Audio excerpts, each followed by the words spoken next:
అపరితమైన క్రైస్తవ సహవాసముతోను క్రీస్తు యొక్క ప్రేమతోను నేను ఈ దినాన మీకు శుభాలు తెలుపుతున్నాను. ఆయన నిన్ను జాగ్రత్తగా చూచును అను చిన్న పాట మీరు ఎంతమందికి తెలుసు? మీకు తెలుసా? మంచిది, మనం అది తీద్దాం. సహోదరి, మీకు తెలుసా? మీకు తెలుసా?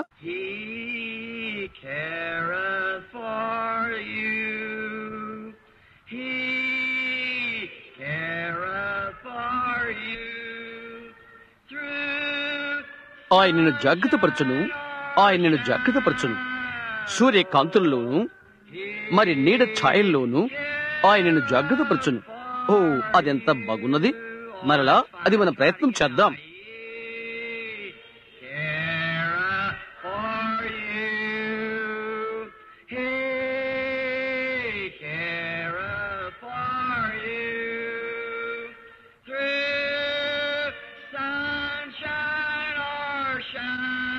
ఆయన నిన్ను జాగ్రత్తపరచును, ఆయన నిన్ను జాగ్రత్తపరచును. సూర్యకాంతుల్లోను మరి నీడ ఛాయల్లోను ఆయన నిన్ను జాగ్రత్తపరచును. మా పరలోకపు తండ్రి, నేరస్తులైన పాపుల స్థానమును స్వీకరించుట కొరకై అమాయకుడైన దేవుని కుమారుని, నీ యొక్క సొంత ప్రియ కుమారుని పంపి నీవు మమ్ము జాగ్రత్త తీసుకుంటున్న కొరకై, అందుకు రుజువు కొరకై నీ ప్రేమను మా ఇళ్ల వ్యక్తము చేసేదివి. నీవిది చేసినందు కొరకై మా ఇళ్ల జాగ్రత్త తీసుకుని మమ్మల్ని జ్ఞప్తించుకున్న కొరకై మేమెంతగానో ధన్యవాదాలు చెల్లించవలసి ఉన్నది. ప్రభువా, మేమెంతో హర్షిస్తున్నాము. ఈ మధ్యాహ్న వేళ ఆకాశ చక్రముల కింద కూడుకుని ఈ కూడికై నీ ఆశీర్వాదాలు కావాలని అడగటానికి మేమెంతో ఆనందిస్తున్నాము. ప్రభువా, ఇక్కడ ఉన్న ప్రతి ఒక్క పురుషుని, ప్రతి ఒక్క స్త్రీని, ప్రతి బాలుని, ప్రతి బాలికను లేఖనములు ఎంతో ఎక్కువగా చదువుటకు వారికి అనుగ్రహత దయచేయండి. సతాను వల్ల స్వాధీనపరచబడి ఉన్న లోకమును మేము ఎదుర్కొంటున్నాము. తండ్రి, దయ్యముల బలమును గుర్చి ప్రజలకు అవి ఏమి చేస్తున్నది అందును గుర్చి మేము చదువుచుండగా గొప్ప విశ్వాసాన్ని మాకు దయచేయని, గొప్ప అద్భుతాలు సూచికలు జరిగించమని మేము ప్రార్థన చేస్తున్నాము. క్రీస్తు నామమున దేవుని మహిమ కొరకై మేము అడుగుతున్నాము. ఆమేన్. త్వరగా అందులోకి వెళ్లి ఈ మధ్యాహ్నం ఇది చదువుదాం. సుమారు 15 నిమిషాల ముందుగా అది ఇంకా దయ్యపు శాస్త్రము మీదనే మాట్లాడుకుందాం. కొద్దిసేపటి క్రితమే నా స్నేహితుడి సహోదరు బేలర్ ద్వారా నాకు ఒక వర్తమానం అందినది, ఒక వార్త అందినది. నేను జూలై మధ్యలో ఆఫ్రికాకు బయలుదేరుతున్నాను కనుక అది నిర్ణయమైనది. అది ఇప్పుడు మేము తీర్మానించుకున్నాం. ఆ సమయంలో సహోదరు బాక్స్టర్ వెళ్ళలేడు కాబట్టి నేనే ఆఫ్రికాకు వెళ్ళవలసి ఉన్నది. కనుక ప్రభు నాకు సహాయం చేయు రీతిగా మీరు నాకై ప్రార్థించవలసి ఉన్నది. కారణం, నిజంగా నేను వెళ్ళవలసి ఉన్నది. అది ఆ కూడికలకు 2 లక్షల మంది ప్రజలు వచ్చేదరని నేను ఎదురు చూస్తున్నాను. నేను ఇక్కడ ఒక దర్శనాన్ని వ్రాసుకుని ఉన్నాను. అది డిసెంబర్లో జరిగినది. దాని వలన మీరు మేలు పొందాలని నేను కోరుకుంటున్నాను. ప్రభుతో దర్శనం వచ్చినప్పుడు నేను ఒక ఉదయం వేళ నేను గదిలో ఉన్నాను. మీరు గమనించండి, అక్కడ నేను ఉన్నప్పుడు నేను దేవునికి అవిధేయుడయ్యాను. అమీబాను నేను ఏరుకున్నాను. అమీబా అంటే ఏంటో అది ఎరిగిన వారికి తెలుసు. అది ఒక పారాసైట్, పరాన్న జీవి. అది నేను చంపేస్తుంది. ఎందుకంటే దేవుడు చేయవద్దని చెప్పినదని నేను చూశాను. ఆ కథ మీలో ఎంతమందికి తెలుసు? ఇక్కడున్న కొంతమందికి తెలుసని అది విని ఉన్నారని నేను ఊహిస్తున్నాను. జరిగిన కథ మందిరంలోని జనందరికీ తెలుసని నేను అనుకుంటున్నాను. దేవుడు నాకు ఒక స్థలానికి వెళ్ళమని చెప్పాడు. ఆ స్థలానికి దూరంగా ఉండమని చెప్పాడు. ఇంకో స్థలానికి వెనుకకు వెళ్ళుటకై వెళ్ళమని చెప్పాడు. బోధకులు అద్భుతకరమైన వారు నా యొక్క సహోదరులు. అయితే దేవుడు నీకు ఏమని చెప్పాడో అది మనస్సులో ఉంచుకో. అవును, గమనిస్తున్నారా? నీకు ఒక దౌత్యం ఉన్నది, ఒక మిషన్ ఉన్నది. ఒక్క సమయంలోనే 2 ప్రవక్తలు ఉన్నారు. ఒక చోట బైబిల్ గ్రంథములు ఎంతమందికి అది జ్ఞాపకం ఉన్నది. అందులో ఒకరు ప్రభు అతనితో చెప్పాడు, నీవు ఒక స్థలానికి వెళ్ళు, నీవు ఇంకొక మార్గాన తిరిగి రావద్దు, నీవు అక్కడే ఉన్నప్పుడు అక్కడ ఏమీ తినవద్దు, త్రాగవద్దు అని చెప్పాడు. మరొక నిజమైన ప్రవక్త అతని కలుసుకుని, నీతో కలిసిన తర్వాత ప్రభు నాతోనూ కలిశాడు, నా ఇంటికి రా అని అతను అన్నాడు. ప్రవక్త అతను చెప్పిన మాట విని తన ప్రాణాన్ని పోగొట్టుకున్నాడు. గమనించారా? దేవుడు నీకు ఏమని చేయమని చెప్పాడో దాన్నే చేయి, ఎవరేమి చెప్పినప్పటికీ కూడా. ఈ దర్శనములో ఆయన నన్ను మేల్కొల్పాడు. అది డిసెంబర్ 13. నేను నా పడక ప్రక్కనే కూర్చొని నా భవిష్యత్తు ఏమి కాబోతుందా అని ఆశ్చర్యపోతున్నాను. నేను తిరిగి ఇక్కడికి వచ్చినప్పటికీ వారు నన్ను ఎరువుల మందుల కుట్లో త్రోయిటికి సంసిద్ధపడారు. అప్పుడే ఈ పరాన్న జీవులు పురుగులను తీసుకున్నవి, ఆక్రమించినవి. నేను ఈ యొక్క ప్రాంతాన్ని తాకిన వెంటనే వారు నాకు పరీక్ష పెట్టారు. దేవుని యొక్క కృపను బట్టి వారు నన్ను ఇంటికి వెళ్ళ అనుమతించారు. ఎందుకంటే అది ఎంతగానో చెదిరిపోయినది. నేను ప్రార్థించి నేను దైవ సేవకుల వద్దకు వెళ్లిపోయాను. ఆ విధంగా వెళ్ళవద్దని ప్రభువు నాకు చెప్పాడు అని నేను చెప్పాను. ఓ దేవుడు నీవు కాకుండా ఇంకొకరితో మాట్లాడాలి అని అన్నారు. నేనన్నాను, కౌరవుకు ఒక్కసారి అలాంటి తలంపే కలిగినది. కాబట్టి నేను వెళ్లిపోయి కొన్ని ఆకులు తెచ్చి వారి పాదముల పెట్టి నేను ఇలాగన్నాను, గుర్తుంచుకోండి, ఆ ప్రయాణం అక్కడ తీసుకున్నట్లయితే అక్కడికి వెళితే అది ఫలభరితము కాదు. ప్రభువు నామమున మనమంతా ప్రార్థన చేద్దాము, మనం తప్పక చేద్దాం. మేమంతా చనిపోవుటకు సంసిద్ధపడ్డాము. ఇతర దేశాలతో మీరు ఎంతగానో కలహపడుతున్నారు. ఉదాహరణకు ఒక చిన్న మిన్నల్లి నేను కుడుతున్నది, అది నీకు టిక్కి జ్వరం రావడానికి కారణమవుతున్నది. ఆ చిన్న వస్తువు అది నిన్ను కుట్టినప్పుడు నీకు జలబుడుతున్నట్లుగా నీవు భావిస్తే నీవు దాన్ని గెరకూడదు. నీవు చూడు, అది ఒక చిన్న నల్లని బురద అయితే దాన్ని లాగవేయవద్దు.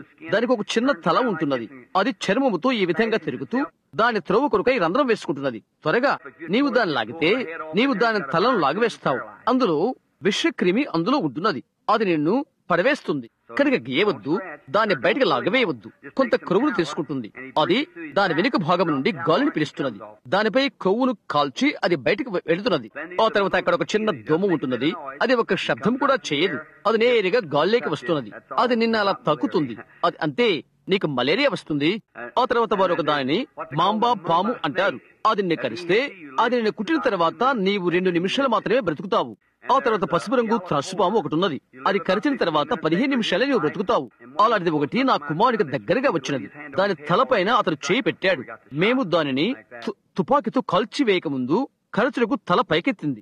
ఒక నల్ల త్రాసుపాము ఉన్నది, అనేకమైనవి అలాంటివి ఉంటవి. అపాయకరమైన అడవి మృగాలు అనేకముంటవి. సింహాలు, పెద్ద పులులు, చిరుత పులులు ఒకటి అడవిలో పొట్లాడుకుంటవి. ఇక వ్యాధులు, అన్ని విధాలైన వ్యాధులు అచ్చడబుంటవి. నీ వెళ్ళినప్పుడు వాటన్నిటినీ నీవు ఎదుర్కొనవలసి వస్తుంది. అది మాత్రమే కాదు, కానీ అన్ని కోణాలు నీకు సవాలు విసురుటకు ఒక మంత్రగాడు ఒకడున్నాడు. అయితే ప్రక్క నుండి ప్రక్కకు ఒకదానినొకటి మన ప్రభు ఊపివేయట చూడగా అది ఎంతటి ఆశ్చర్యకరమైన విషయం. ఆ దినాన నేను ఎక్కడ నిలబడి ఉన్నప్పుడు ఏమి జరిగింది నాకు జ్ఞాపకం ఉన్నది. మరొకసారి మరొక కూటములో నేను మీకు దాన్ని చెప్తాను. కారణం ఈ మధ్యాహ్న వేళ నా పాఠంలోనికి నేను వెళ్ళటకు ఆశిస్తున్నాను, దయ్యపు శాస్త్రమును గూర్చి. అయితే ఇప్పుడు అంతము ఏమయుడును అని నేను అక్కడ కూర్చుని ఆలోచన చేస్తూ ఉన్నాను. సముద్రం దాటి వస్తూ అక్కడ మనం ఉన్నప్పుడు 100,000 మంది మార్పు చెందిన వారు అక్కడ ఉంటారని నాకు తెలుసు. పెద్దబడిన సహోదరుడు బోస్వర్త్ నా ఎద్దకు వచ్చాడు. సహోదరు బోస్వర్త్, బాగున్నారా అని అడిగాను. సోదరు బ్రహ్యాం, నిన్ను బట్టి నేను గర్విస్తున్నాను, జీవితం యొక్క ఆరంభంలో నీవున్నావు అని అన్నాడు. అతడు అంతా అయిపోయిందని నేను ఊహిస్తున్నాను అని నేను అన్నాను. 40 సంవత్సరాలు నాకు దాటినవి, నేను మంచి పోరాడి నా పరుగు తుదముట్టించాను అని అనుకుంటున్నాను అని అన్నాను. అతడు అన్నాడు, 40 సంవత్సరాలు దాటినవా? నీవు రక్షించబడక ముందే నేను పెద్దవాడను, నేను ఇంకా మంచివానిగానే ఆరోగ్యంగానే ఉన్నాను అని చెప్పాడు. అతడు తన 80లో ప్రవేశిస్తున్నాడు. మంచిది, బహుశా నిజమే కావచ్చును అని నేను అనుకున్నాను. కనుక అతను అన్నాడు, నీవు ఇప్పుడు స్వచ్ఛమైన క్రొత్త బ్రహ్మాము. నీవు ఏ విధంగా కుటాలను స్వాధీనం చేసుకోవాలో నీకు తెలుసు. సరైన కూటముల క్రమాల్లో నీవు అమెరికాను సరైన విధంగా నీవు సంధిస్తే, ఒక స్థలములో ప్రకటనలు మొదలైనవి చేస్తూ 6-8 వారాలు ఒక స్థలంలో కూటములు ఏర్పాటు చేసినట్లయితే నీవు ఒకటి చేయగలుగుతావు. అయితే మన ప్రభు కొరకు అది అని అన్నాడు. కాబట్టి మేము ఆ విధంగా ముందుకు వెళ్లిపోయాము. అదెంతో బాగున్నది. ఆ తర్వాత కొంచెం కాలం తర్వాత నేను అమెరికాలో ఉన్నప్పుడు నేను ఒక దర్శనాన్ని చూశాను. తిరిగి నేను ఆఫ్రికాకు వెళ్ళినప్పుడు నేను డర్బన్ ఎదురుగా కూర్చొని ఉండినప్పుడు ఆ విషయం నాకు చూపించబడినది. మొదటి కూటము పడమడికి వెళ్తూ ఉన్నది, చరిత్రలో తెలిపోయినది. రెండవ కూటము పెరిగిపోయింది, అది అలాగైపోయి మొదటి కూటమి కంటే పెద్దదైపోయినది. నేను ఒక పెద్ద కేక విన్నాను. ఒక దేవదూత పరలోకం నుండి దిగవచ్చుట. ఆయన గొప్ప వెలుగును కలిగి ఉన్నాడు. ఇక్కడ మన ప్రక్క నిలబడిన దేవదూత ఎల్లప్పుడూ కూడా నా కుడి ప్రక్కనే, ఈ ప్రక్కన నిలబడును. అది అక్కడ నిలబడి ఉన్నది, అది చుట్టూ తిరుగుతున్నది. ఆయన క్రింద ఈ మనుషుడు నిలబడి ఉండటం నేను చూశాను. ఆయన కాదు. నీవు ఆయన చూసినప్పుడు అది దర్శనము కాదు సుమా. నీవు నా వైపు చూస్తున్నప్పుడు ఎంత నిజమో అది అంత నిజం. ఆయన మాట్లాడుట, నడుచుట నీవు వినగలవు. అదేదైనా అది నిజం, ఆ దర్శనం కాదు. నీవు ఎలా నిలబడి ఉన్నావో అలాగే అక్కడ ఆయన నిలబడి ఉంటాడు. నీ యొక్క స్వరం నా యొక్క స్వరం ఎలాగుంటుందో అలాగుంటుంది. ఆ విధంగా ఉంటుంది ఆయన స్వరము. అయితే దర్శనం అయితే అది నీ ఎదుట తెరవబడుతున్నది, అది నీవు చూస్తావు. అయితే ఈ మనిషి నడుస్తూ అక్కడ నిలబడి ఉన్నాడు. ఏమి జరగబోతున్నదో ఆయన నాకు చెప్పాడు. ఈ దేవదూత దిగి వచ్చి నా మార్గమును చూడమని ఆయన నాకు చెప్పాడు. అది ఇండియా వైపునకు వలె నాకు కనిపించినది. అది ఇండియాలో నేను చెప్పటం లేదు, అయితే అది దానికి సమీపంగా అయితే వారు ఇండియా దేశ ప్రజలు. ఎందుకంటే ఆఫ్రికా వారు ఎత్తుగా, లావుగా, బలంగా ఉండే ప్రజలు. వాళ్ళు కొందరైతే 7 అడుగుల ఎత్తు, 280-300 పౌండ్ల బరువు, స్థూల దేహులు వారు. జూలు వారు, షుంగాయ్, బొస్సటో, ఇంకా ఎన్నెన్నో తెగలవారు వారు. నేను మాట్లాడుతున్నప్పుడు 15 రకరకాల తెగలవారు అక్కడ కూర్చుని ఉన్నారు. నేను ఆ విధంగా ఒక మాట చెబితే, యేసుక్రీస్తు దేవుని కుమారుడు అని చెప్తే అందరూ అనువాదికులు దాన్ని అర్థం చెప్పినప్పటికీ నేను మంచినీళ్లు త్రాగగలుగుతాను. పెంతెకొస్తు వారు భాషలతో మాట్లాడుతున్నప్పుడు నేను ఈ విధంగా తలుస్తూ ఉంటాను. ఒక్కరు ఒక విధమైన శబ్దంతో మాట్లాడినట్టయితే ఇంకొకరు మరొకటి. అది లోకంలో ఎలాగుంటున్నది? అయితే బైబిల్ నిజమని నేను నమ్ముతాను. అది చెప్పబడినప్పుడు ఏది తెలుసుకో, భావం లేకుండా ఎటువంటి శబ్దము ఉండదు సుమా. అందులో ఒకరు ఇలా చెప్తారు, బ్లూ బ్లూ బ్లూ అని దాని అర్థం యేసుక్రీస్తు దేవుని కుమారుడు అని. ఇంకొకరు అంటాడు క్లంక్ క్లంక్ క్లంక్ క్లంక్, అది అతని భాషలో యేసుక్రీస్తు దేవుని కుమారుడు అని. కాబట్టి అటువంటి శబ్దమైన అది ఎటువంటి శబ్దమైనప్పటికీ దానికి అర్థం ఒక చోట ఉన్నది. అవునా? అది ఏ విధమైన ధ్వని అయినప్పటికీ అది ఒక చోట ఒకరికి అర్థమవుతున్నది. దాన్ని వారు వ్యక్తం చేస్తారు. నా ఎడం ప్రక్క నేను ఇలాగ గమనించాను. ఆ దేవదూత దిగివచ్చినప్పుడు అక్కడ ఒక గొప్ప గుంపు నేను చూశాను. వారు మనుషుల వలె ఉన్నారు. వారి చుట్టూ ఒకటి ఓ విధంగా చుట్టుకుంటుగా ఒక చిన్న బిడ్డ పొత్తిగుడ్డ ఎలా చుట్టుకుంటాడో ఆ విధంగా వారు ఉన్నారు. ఆ విధంగా ఉన్నారు. నేను ఎంతవరకు చూడగలుగుతానో అంతవరకు వారు ప్రజలు కాక మరొకరు కాదండి, కాదు. అటు తర్వాత ఈ దేవదూత ముందుకు వెనుకకు బలంగా తిరుగుతున్న గొప్ప వెలుగు కాంతితో అలా కనిపించాడు. అంతమందిని నా బ్రతుకులో నేను ఎన్నడూ చూడలేదు. అటు తర్వాత మరొక దేవదూత కూడా నాకు దగ్గరగా వచ్చి ఈ విధంగా చెప్పాడు, ఈ కూడికలో 3 లక్షల మంది ఉన్నారు. నేను దాన్ని ఇక్కడ వ్రాసుకుని ఉన్నాను. నేను ఫిన్లాండ్ లో ఒక చిన్న బాలుడు తిరిగి లేచునని చెప్పినట్లుగా ఒక చిన్న కాగితం మీద దాన్ని వ్రాసుకోండి. మీ బైబిల్ గ్రంథంలో ఉన్న చిన్న కాగితం పైన ఇంకొక చోటను ఈ కూటములో మీరు వ్రాసుకునండి. ఒక కూటం ఉండబోతున్నది, జరగబోతున్నది. ఒక ద్వారం ద్వారా మీరు వింటారు. 3 లక్షల మంది ప్రజలు ఆ కూటానికి వచ్చుట.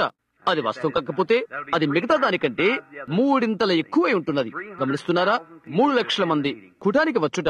అక్కడికి వెళ్ళడానికి నాకు ఎంతో ఆనందంగా ఉన్నది. నేనేమి చేయను నాకు తెలియదు. ప్రభు కొరకు నేను ఆత్మను సంపాదించుటకు ఇష్టపడతాను. అక్కడనే ఒక పర్యాయం నిగూఢ అన్ని జనాంగము 30,000 మంది వేదిక పిలుపుతో యేసుక్రీస్తు వద్దకు వచ్చుడు జరిగినది. 30,000 మంది అన్యులు. ఇప్పుడు మనం మన పాఠములోనికి త్వరగా వెళ్దాము. నిన్నటి రోజు మనము దయ్యాల యొక్క యుక్తుల గురించి చదివాము. దేవుడు నన్ను నడిపించుకున్నది నేటి దినాన నేను ఆలోచన చేస్తూ ఉన్నాను. వ్యక్తపరచుట్లో ఉన్నటువంటి స్వాతంత్రత నీకు తెలియదు. నేను ఉపాధ్యాయుని కాను. ఎప్పుడు కూడా బైబిల్ వివరణదారునిగా నేను ఉంటాను. నా యొక్క విద్యాభ్యాసము 7వ తరగతి హద్దును దాటిపోలేదు. పాఠశాల నుండి 25 సంవత్సరాల క్రితమే నేను బయటికి వచ్చాను. కాబట్టి అది ఎంతో దూరమైన సమయం. నాకు ఎక్కువ విద్య నాకు లేదు. అయితే నాకు తెలిసినంత కూడా ఆత్మ ప్రేరేపణ చేత పొందుకుంటే ఆ యొక్క ఆత్మ ప్రేరేపణ బైబిల్ గ్రంథానికి సరిపోకపోతే అలాంటప్పుడు అది తప్పవుతున్నది. గమనిస్తున్నారా? అది బైబిల్లో ఉండవలసి ఉన్నది. అది ఎటువంటి ఆత్మ ప్రేరేపణ అయినప్పటికీ అది రావాల్సి ఉన్నది. ఇక్కడే దేవుని పునాది ఉన్నది. ఇది కాకుండా మరొక పునాది వేయబడదు. ఇది ఏమైనది నేను చెప్పేదంతా దీనికి వ్యతిరేక్తమైతే నా మాటలు అబద్ధమని నీవనుకో. ఎందుకనగా ఇది సత్యం. గమనిస్తున్నారా? దీనికి వ్యతిరేక్తంగా ఒక దేవదూత నీకు ఒకటి చెప్పినప్పటికీ చెప్తే అతడు శాపగ్రస్తుడు కాక అని పౌలు చెప్పాడు. చివరికి అతడు వెలుగుదూతి అయి ఉన్నప్పటికీ అనేకమైన గంభీరమైన విషయాలు ఉన్నవి. ప్రజలకు ఈ పాఠాన్ని చెప్పుల కొరకై నేను 2 దినాలు ఏర్పాటు చేసుకున్నాను. అది నిన్న, ఈ రోజు మధ్యాహ్న వేళ కూటాలు. నేను ఎందుకు ఆ విధంగా చేశానంటే ప్రభు నాకు సహాయం చేస్తే నాకు నేను కొంత ఇచ్చుకుంటాను. నా గుండెల్లో ఒకటి ఉన్నది. అది ఈ గొప్ప వర్తమానం తర్వాత నేను చెప్పిన నిజమని దేవుడు తానే నిర్ధారణ చేసిన తర్వాత ఆయన వాక్యము ద్వారా మొదట, తర్వాత సూచనలు, గుర్తుల ద్వారా నేను తలుస్తున్నాను. సంఘానికి సువార్త సత్యముతో సంఘానికి నేను తెచ్చుటకు దేవుని ఎడల నేను బద్ధుడై ఉంటుంటాను. అవును, అనేకమైన నిర్మాణాత్మక సంఘాలలో ఎంతో పగుళ్ళు ఉన్నవి, విభేదాలు అందులో ఉన్నవి. అది తప్పు. మనము తిరిగి జన్మించినప్పుడు మనమందరము దేవుని బిడ్డలం అంతే. గమనిస్తున్నారా? విషయం యొక్క సత్యమేదంటే మనమందరము దేవుని బిడ్డలమని మనము తెలుసుకోవాలని కోరుతున్నాడు. జ్ఞప్తించుకోండి, సొలొమోను ఆలయము లోకమాంతటా తెగవేయబడినది. ఇక్కడ ఒక రాయి ఈ విధంగా వంగిపోయినది, అక్కడ ఒక రాయి ఆ విధంగా వంగిపోయినది, ఒకటి ఇటువైపు తెగిపోయినది, ఒకటి అటువైపు తెగిపోయినది. అయితే అవి కలిసి వచ్చినప్పుడు లేక అవన్నీ ఏకమవుతున్నప్పుడు రంపం యొక్క ఝుంకారము ధ్వని కాని సుత్త యొక్క శబ్దము కాని లేదు. ప్రతిదీ వాటి వాటి స్థానాలకు వెళ్లిపోయినవి. దాని నేర్పే ఉపాధ్యాయుడు దేవుడే. అసెంబ్లీస్ అని, చర్చ్ ఆఫ్ గాడ్ అని పిలువబడుతున్న సంఘాలు సంఘము దేవునికి ఉన్నది. ఒకటి ఈ విధంగాను, ఒకటి ఆ విధముగాను ఉన్నవి. అయితే అవన్నీ ఒక చోటకు చేరుకున్నప్పుడు సహోదర ప్రేమ కలిగిన ఒక పెద్ద గుంపు ఒకటి ఉన్నది. దేవుడు ఆ సంఘాన్ని సమ్మేళనము చేసి ఆమెను ఆకాశంలోనికి ఆయన కొనిపోతాడు. ప్రఖ్యాతిగాంచిన ప్రతి ఒక్క చిత్రపటము కూడా కళామండపములో దాన్ని ఉంచవలసినప్పుడు అది అక్కడ వేలాడదీయవలసి ఉన్నది, లేక తగిలించవలసి ఉంటున్నది. ప్రథమంగా అది విమర్శకుల కూటమి యొద్దకు రావాల్సి ఉన్నది. ఆ కళాపూతన పూసిన ఆ వ్యక్తి ఒక గెస్టో లేదు, క్షమించండి, నేను అతని పేరును పిలవను. ఆఖరి భోజనం ద లాస్ట్ సపర్ ను చిత్రానికి గిచ్చాడు. ఎలాగైతేనేం అది అతని జీవిత మూల్యమే అవుతున్నది. అతడు ఆ చిత్రాన్ని చిత్రీకరించాడు. అది 25 లేక 10 సంవత్సరాలు అవుతున్నదని నేను అనుకుంటున్నాను. క్రీస్తును యూదాను చిత్రీకరించుటకు మధ్య గ్రహిస్తున్నారా? ఆ ఖ్యాతిగాంచిన చిత్రం ఒకే మనుషుడు యూదాను చిత్రీకరించుటకు క్రీస్తును కూడా చిత్రీకరించడానికి 10 సంవత్సరాలు కలతపడ్డాడు. అది మీకు తెలుసా? అవునా? అతడు అలాగూ చేశాడు. 10 సంవత్సరాల పాపం.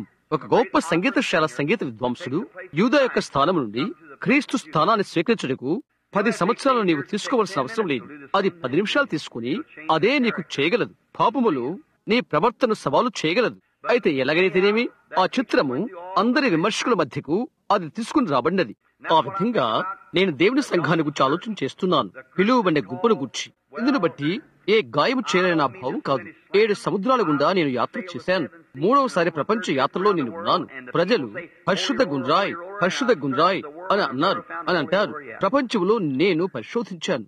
నేను ఎక్కడ అలాంటి పరిశుద్ధ గుండ్రాయిని నేను కనుగొనలేదు. దయ్యం ప్రజలకు దాన్ని ఠాకాలు వేసినది అంతే. పరిశుద్ధ గుండ్రాయి అనేది లేదు. ప్రపంచంలో ఉన్నటువంటి ప్రపంచంలో వ్యవస్థాపకమైన ప్రతి 668 రకాలైన సంఘాలను గణాంక పరిశోధన నా యొద్ద ఉన్నది.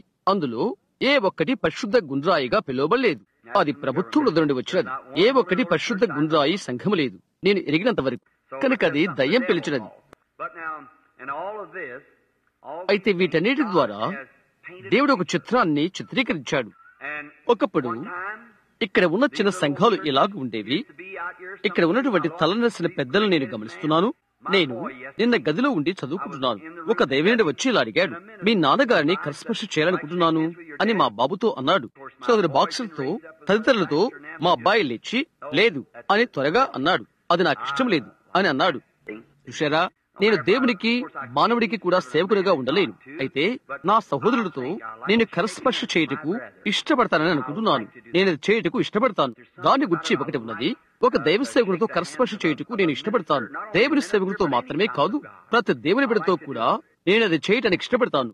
నా భార్య నాకు అది చెప్పే వరకు, కొద్దిసేపటి వరకు కూడా అది నాకు తెలియలేదు. సరే, ప్రార్థన తర్వాత ఆయన తిరిగి వస్తాడు అని అతను చెప్పినట్లయితే అతను ఏమి చెప్పినది నేను చూసేవాడను. అతను ఏం చెప్తాడు నేను చూసేవాడను.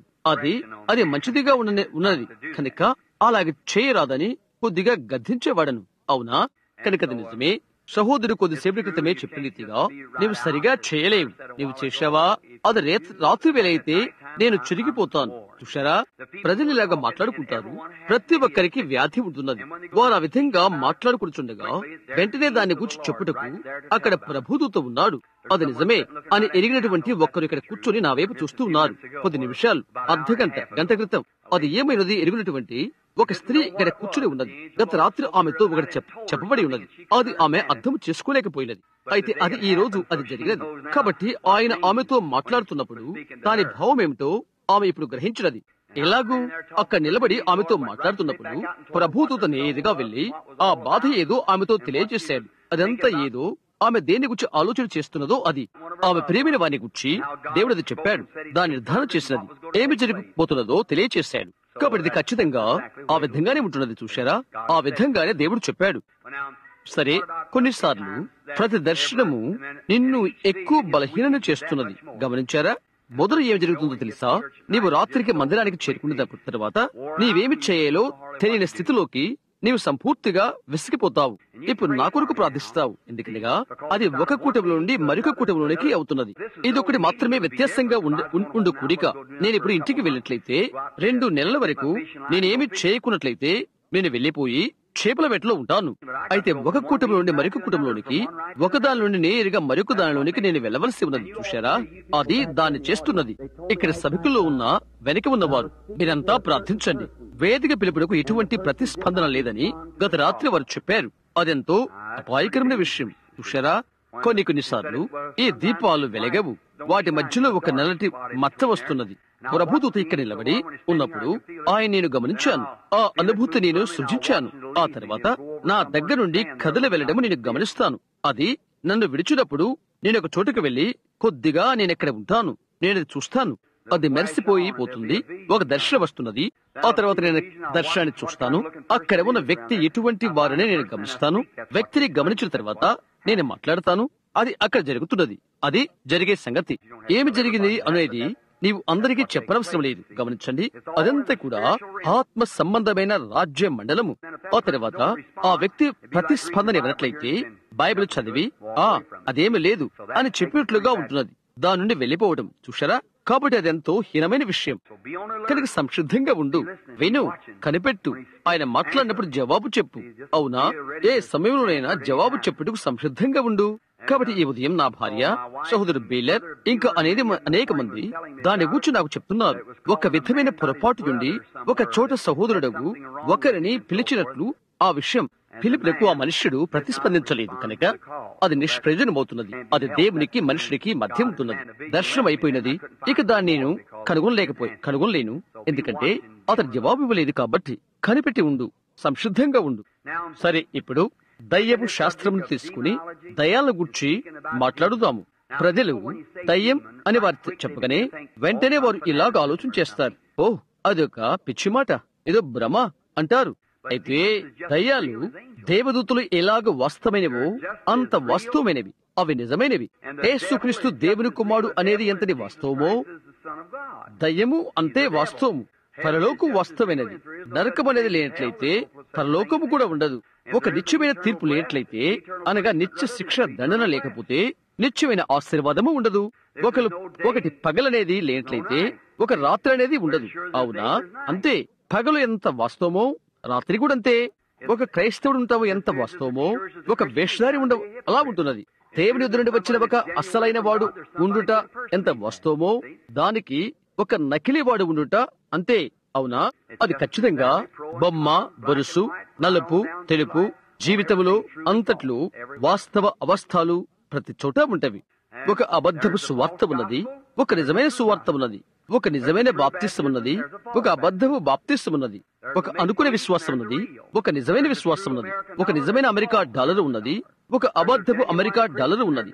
ఒక నిజమైన క్రైస్తవుడు ఉన్నాడు, ఒక నిజమైన వేషధారి ఉన్నాడు. చూశారా, అది ఒక నకిలీ.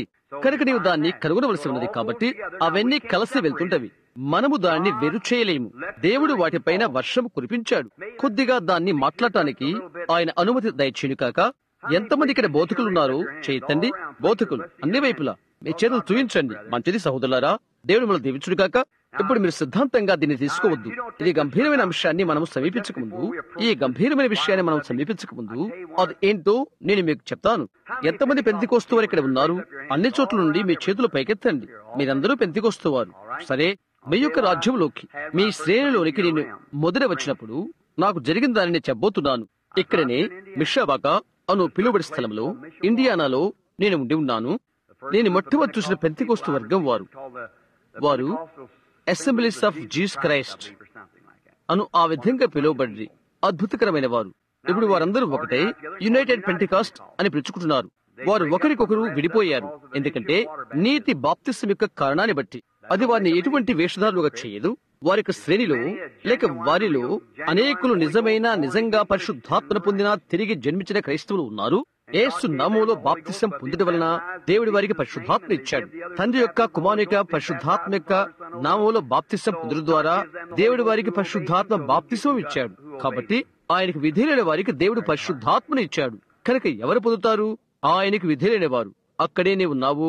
నీవు మర్చిపోతే ఒక విధంగా ఉండాలని కోరేవారిని అలాగే ఉండని నీవు వెళ్లిపోయి సహోదరులుగానే ఉండు అంతే. అదేమి చేసినది? వాని విడిచిపోయినట్లుగా చేసినది, విడిపోయినట్లుగా చేసినది. చూశారా ఏంటది? విడిపోయి చిరిగిపోయి సహోదర భావమందు వేరైపోయి మీరు విడిపోవుట లేదండి. మనము వేరువారము కాదు, మనమంతా ఒక్కటే. అవును. అయితే నేను అక్కడ నిలబడి ఉన్నప్పుడు నేను వారిని గమనిస్తున్నాను. నేనైతే అప్పుడే ఆ పురాతన లేక ఆ పాత సదరణ బాప్టిస్ట్ సంఘం నేను వచ్చాను. నేను లోపలికి వెళ్ళాను. వారు చప్పటి కొడుతూ నేను వారిలో ఒకరిని అలా చెప్పుడుకు ఆనందిస్తున్నాను అని కేకలు పెడుతున్నారు. నేను అనుకున్నాను, అబ్బబ్బో మొదటిగా ఏం జరిగిందో తెలుసా? అక్కడికి వచ్చాను.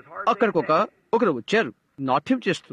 ఎంత గట్టిగా నాట్యం చేయాలో అంత గట్టిగా నాట్యం చేస్తున్నాడు. ఠో ఠో ఠో ఠో. ఏ సంఘక్రమాలు ఇవి అని అనుకున్నాను. అలాంటివి నేను ఎప్పుడూ వినలేదే. నేను చుట్టూ గమనిస్తున్నాను. ప్రపంచంలో ఆ ప్రజల సంగతి ఏంటో అని నేను ఆశ్చర్యపోయాను. అక్కడ ఉన్నటువంటి కూటమును నేను కలవటం మీరు నా జీవిత కథలో విని ఉంటారు. అయితే ఇదొక విషయం నేను ముందు ఎన్నడూ బహుటంగా చెప్పినట్టు విషయం ఇది. మీరు మీ జ్ఞాపకంలో దాన్ని తుడిపెట్టాలనుకున్నట్లయితే మీరు అలాగ చేయగలరు. మంచిది. ఇక్కడ నేను గమనిస్తూ ఉన్నాను.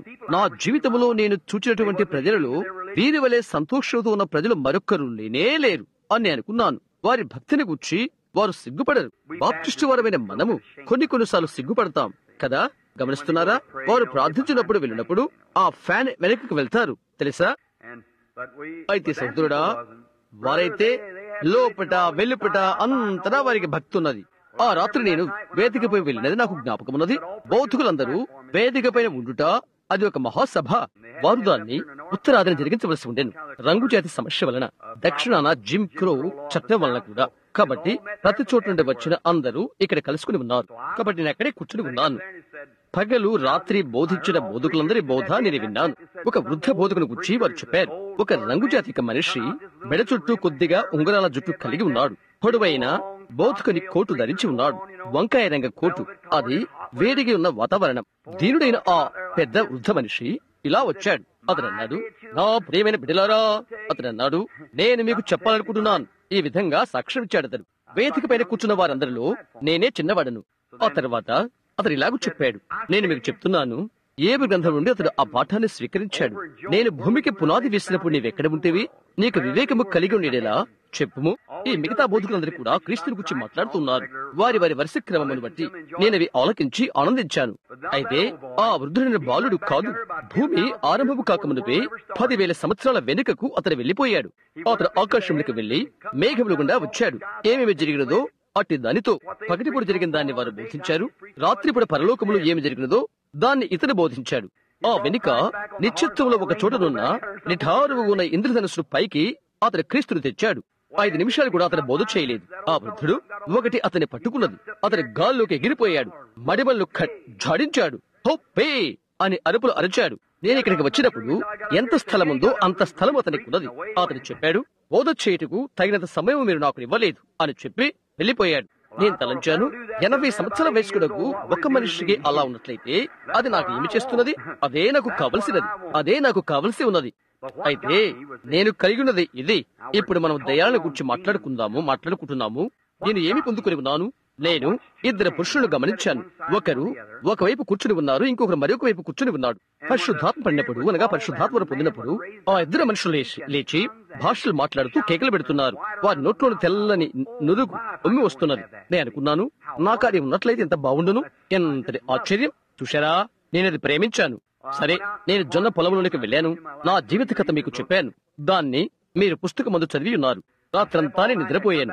తిరిగి నేను మర్నాటి ఉదయం వచ్చాను. నేను దానిని పరీక్ష చేద్దాము అనుకున్నాను. విషయాలు తెలుసుకునే మార్గం ఒకటి ఉన్నది. అది నాకు, దేవుడికి తప్ప మరొకరికి తెలియదు. కాబట్టి నేను ఒక ఉపమానం తీసుకుని మనిషిని ఆత్మను తెలుసుకోవడానికై నేను వెళ్లిపోయాను. మీరు దాన్ని ఇక్కడనే వేదిక యొద్ద మీరు తెలుసుకోగలరు. ఆ తర్వాత వారిలో ఒకరితో నేను మాట్లాడటం జరిగినది. వారెంతో సమీపంగా ఉన్నట్లుగా ఉన్నారు. చేతులు కలిపి నాట్యం చేస్తూ కేకలు పెడుతున్నట్లుగా వారు నాకు అగుపించారు. ఓహో, అది నాకెంతో నిజంగా అనిపించినది అని అనుకున్నాను. అందులో ఒకరి చేయి పట్టుకుని, అయ్యా బాగున్నారా అని అడిగాను. మీరు బాగున్నారా అని అతను అడిగాడు. చాలా మంచి వ్యక్తి, పెద్ద మనిషి, అలాగ పోలినవాడు. మీరు దైవ సేవకులా అని నేను అడిగాను. లేదండి, నేను సాధారణ సభ్యుడిని అని అన్నాడు అతడు. అతని ఆత్మను పట్టుకోవడానికై నేను అతనితో చిన్న సంభాషణ ఆరంభించాను. చూశారా, అది అతనికి తెలియదు, ఎవరికీ అది తెలియదు. దాని గురించి నేను చెప్పలేదు. నేను అది తెలియచేయకముందు, సంవత్సరాలు దాటిన తర్వాత నేను తెలియచేశాను. కాబట్టి నేను అది తెలుసుకోకముందు అది సత్యాన్ని మ్రోగించినది. సంపూర్ణంగా ఒక క్రైస్తవ మనుషుడే అతడు. సంపూర్ణ నిశ్చయంగా అతడు దైవభక్తుడే అతడు. సహోదరుడా, అది మంచిది అని అనుకున్నాను. అయితే విదూరమైన విషయం ఏంటంటే, ఆ తరువాత మనిషి నేను కలిసినప్పుడు అది వ్యతిరేక్తంగా ఉన్నది. అతని భార్య కాని ఆమెతో అతని సంబంధం కలిగి జీవిస్తున్నాడు కూడా. అవును, దర్శనంలో అతని పైకి లాగబడినది నేను చూశాను. అరే, అది అలాగ ఉండకూడదే అని అనుకున్నాను. వీరి మీద ఉన్న ఆత్మ మంచి ఆత్మ కాదు అని నేను తలంచాను. అదంతా కూడా అదే. ఆ రాత్రి నేను కూటానికి వెళ్ళాను. ఆశీర్వాదం కురుమరించబడుతున్నవి. నేను దేవునికి ప్రార్థన చేశాను. పరిశుద్ధాత్మ, ప్రభు యొక్క దూత, అది పరిశుద్ధాత్మే అని సాక్ష్యమిచ్చాడు. ఆ మనుషుని మీదను ఈ మనుషుని మీదను ఒక్క ఆత్మే కృమ్మరించబడుతున్నది. పరిశుద్ధాత్మ పడినప్పుడు ఇద్దరు నిలబడి, ఇద్దరు కేకలు పెట్టి, ఇద్దరు అరుపులరిచి ప్రభువును స్తుతించి భాషలతో మాట్లాడుతూ నాట్యం చేశారు. అది అలా రాలేదు ప్రభువా, అది బైబిల్ గ్రంథం నందు వాస్తవమని నేను చూడలేదు అని నేను అన్నాను. ఒకవేళ ఇప్పుడు నేను మోసపరచబడుతున్నానేమో అని అన్నాను. చూశారా, నేను బైబిల్ని ఖచ్చితంగా మూల సిద్ధాంతంగా తీసుకుంటాను. అది ఇదే ఉండవలసి ఉన్నది. అవును, నేను చెప్పాను, ప్రభువా, నా స్థితి నీకు తెలుసు. నీ వాక్యములోనే నేను దానిని చూడవలసి ఉన్నది. నేను అర్థం చేసుకోలేకపోతున్నాను. పరిశుద్ధాత్మ ఈ మనుషుల మీద పడుతున్నది, పరిశుద్ధాత్మ ఆ మనుషుల పైన పడుతున్నది. అందులో ఒకరు భక్తుడు, మరి ఒకడు వేషధారి. అది అని నాకు తెలుసు. నేను ఆ మనుషులు తీసుకుని అది అతనికి రుజువు చేయగలను, లేదా అక్కడే బయటకు పిలిచి నేనది అతనికి చెప్పగలను. గత రాత్రి అక్కడ కూర్చున్న ఆ మనిషి చెప్పిన రీతిగా అతనికి మోసగాడు కాక మరియొకడు కాదు. అక్కడ కూర్చున్న ఒక్కరు, అది నేను బయటికి పిలవలసి ఉన్నది. అయితే అతను లేచి గడబిడలు చేసేవాడు. కూటమి ఉన్న కారణం చేత నేనది పోనిచ్చాను. అయితే అతడు నాకు తెలుసు. అవునండి, గత రాత్రి ఆ వెనకాల కూర్చున్న ఇద్దరులో ఒకరు ఇక్కడ నగరంలో ఒక సంఘానికి సంబంధించిన వాడు. నిజంగా విమర్శకులు. నేను వారిని చూశాను. అయితే నీవది చేస్తే గందరగోళం ఏర్పడుతున్నది. అనేక సార్లు నేను చూశాను. నేనది అలాగే వదిలివేశాను. అది మంచిదే, దేవునికి తెలుసు, ఆయనే న్యాయాధిపతి. నన్ను ఒకసారి పిలవమనండి. అతడు ఒకటి జరుగుట మీరు చూస్తారు. అవునా, అతన్ని అలాగే ఉండనియండి. దయ్యం ఎలాగో అలాగే. దయ్యాన్ని నేనెప్పుడు బయటకు పిలవలేదు. అతడు లేక అది నా ఎద్దుకు వచ్చి నాకు సవాలు చేసినది. అడు తర్వాత దేవుడు కార్యం ఆరంభించగానే చూశారా ఏమి జరిగినదో మీరు చూశారు. మంచిది, నేను దాన్ని అలాగే వదిలిపెట్టాను. కూటము కష్టం చేసినది. ఎందుకంటే ఆ ఆత్మ నిరంతరము నా మీదనే కదలాడుచున్నది. చూశారా, నేను అలాగే ఉంటాను. సరే, ఈ మనుషులను నేను అర్థం చేసుకోలేకపోయాను. అది 2-3 సంవత్సరాల తదుపరి నేను గ్రీన్ మిల్స్ లో ఉన్నప్పుడు, ఇక్కడ ఇండియానాలో స్కౌట్ రిజర్వేషన్ లో ఉన్నప్పుడు, నేను ఎక్కడైతే ప్రార్థనకి వెళ్తున్నానో అక్కడ ఆ పాత గుహ యొద్ద నేను ఉన్నాను. అక్కడే నేను అడిగాను, ప్రభువా, ఆ గుంపు వారు ఎటువంటి వారవుతారు? నాకు అర్థం కావటం లేదు. నా జీవితంలో కలిసిన అతి శ్రేష్టమైన ప్రజలు, అది ఏ విధంగా చెడ్డ ఆత్మ అవుతుందో నాకు అర్థం కావట్లేదు. నా హృదయం యొక్క యథార్థత నీకు తెలుసు. నేను ఎంతగా నిన్ను ప్రేమిస్తున్నానో, నిన్నెంత సేవించానో నీకు తెలుసు. ఇక్కడ ఉన్నటువంటి నాతో ఉన్నటువంటి అదే ఆత్మ వారిపైన ఉన్నది. అది అక్కడ అతని మీద ఉన్నది ఒకటే అని నేను ప్రార్థించాను. కనుక నాకు అది అర్థం కాలేదు. ప్రభు తన కనికరం వల్ల దిగివచ్చి అదేంటో ఇక్కడ నాకు చూయించాడు. మొదట అది లేఖన సంబంధమైనది కావలసి ఉన్నది. నీ బైబిల్ తీసుకో అని ఆయన చెప్పాడు. నేను నా బైబిల్ తీసుకున్నాను. నేను ఆ బైబిల్ తీసుకున్న తర్వాత 10 నిమిషాల వరకు ఎటువంటి వాక్యము రాలేదు. కొద్ది నిమిషాలు నేను అలా కనిపెట్టి ఉన్నాను. ఆయన మరలా చెప్పాడు. నేను విన్నాను. హెబ్రీ 6వ అధ్యాయం త్రిప్పి ఆరంభం నుండి చదువు. నేను అలాగనే చేశాను. అది అక్కడ వచ్చినప్పటికీ ఈ విధంగా చెప్పబడినది. ఎట్లనగా భూమి తన మీద కురి వర్షము ఎవరి కొరకు వ్యవసాయం చేయబడుతుందో, అయితే ముళ్ళ తుప్పులను గచ్చ తెగలను దాని మీద పెరిగినేలా అది పనికి రానిదని విసర్జింపబడి తుదకు అది కాల్చివేయబడును. దానిని నేరుగా నేను పొందుకున్నాను. అది అక్కడే ఉన్నది. దేవునికి ధన్యవాదాలు. అది అక్కడే ఉన్నది. చూశారా, యేసు చెప్పాడు, విత్తువాడు విత్తనముల విత్తుటకు బయలు వెళ్ళాడు అని. అవునా, ఆయన చెప్పలేదా? ఇక్కడున్న మీరందరూ క్రైస్తవులు. ప్రతి ఒక్కరూ చేతులు పైకెత్తారు. పెంతెకోస్తవారైనప్పటికీ, ఎవరైనప్పటికీ తిరిగి జన్మించిన క్రైస్తవులు. అవును, ఆయన చెప్పాడు, విత్తువాడు విత్తనముల విత్తుటకు బయలు వెళ్ళాడు. అతడు నిద్రించినప్పుడు ఆయన విశ్రాంతి మరణం మధ్య. అవునా, గమనిస్తున్నారా? అతడు నిద్రించినప్పుడు శత్రువు వచ్చి పొలములో గురుగులు చల్లిపోయాడు. గురుగులనగా ఏంటి? కలుపు మొక్కలు, గచ్చ తీగలు అనగా ముళ్ళ మొక్కలు మొదలగునవి. వ్యవసాయకుడు అనగా బోధకుడు ఈ గురుగులు పెరిగినట్టు చూచి నేను వెళ్లి వాటిని లాగివేస్తాను అని అన్నాడు. ఆయన చెప్పాడు, వద్దు వద్దు, నీవు గురుగులను కూడా పెరికివేస్తావు. అవి రెంటిని కలిసి ఎదుగనివు. ఇక్కడ పొలములో గోధుమలు ఉన్నవి, అక్కడే తీగలు, తూలగుండు కాయలు, మురుగుడు నాచు మొదలగునవి ఉన్నవి. అవునా? అయితే అందులోనే గోధుమలు కూడా ఉన్నవి. ఇప్పుడు వర్షం వస్తున్నది భూమిపైకి దాన్ని తడపడానికి. వర్షం ఎందుకు వస్తున్నది? దూలగుండులను తడుపుటకు కాదు. ఇప్పుడు మెలకువతో గమనించండి, రకరకాల తీగలను తడుపుటకు కాదు సుమా. వర్షము గోధుమ పంటపై పడుతున్నది. అయితే దూలగుండలు నాచు మొక్కలు కూడా గోధుమ వలె దప్పిగొంటవి. ఒకే వర్షము గోధుమపై పడినటువంటి ఒకే వర్షము నాచు మొక్కలపైన కూడా పడుతున్నది. ఆ చిన్నది పాతదైన నాచు మొక్క సంతోష ఆనందాలతో నిఠారుగా నిలబడుతున్నది. ఏ విధంగా గోధుమ నిఠారుగా నిలబడుతుందో అలాగే వారి యొక్క ఫలముల వల్ల మీరు వారిని తెలుసుకుందరు. అక్కడే నీవు ఉన్నావు కనుక గమనించండి, ఒకే పరిశుద్ధాత్మ ఒక వేషధారిని దీవించగలదు. ఆర్మేనియన్ వారైనా మిమ్మల్ని కొందరని అది ఢీకుంటుంది. అయితే అది సత్యం సుమా, అది సత్యమే. పరిశుద్ధతను గూర్చి బోధించబడుతుంటారు. పరిశుద్ధతను నేను నమ్ముతాను. అయితే ఒకే పరిశుద్ధాత్మ నీతిమంతులపైన అనీతిమంతులపైన పడుతున్నది. అయితే వారి యొక్క ఫలముల వలన మీరు వారిని తెలుసుకుంటారు. నేను ఇక్కడ చూచి గోధుమ తెచ్చుటకు వెళ్ళినట్లయితే గోధుమ తెస్తాను.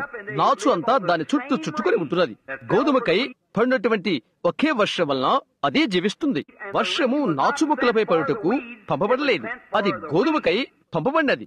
నాచు మొక్కలు గోధుమ పొలములో ఉండి మిగతావి ఎలాగ మేలు పొందుతున్నవో అలాగే లాభం పొందుతున్నవి ఇవి.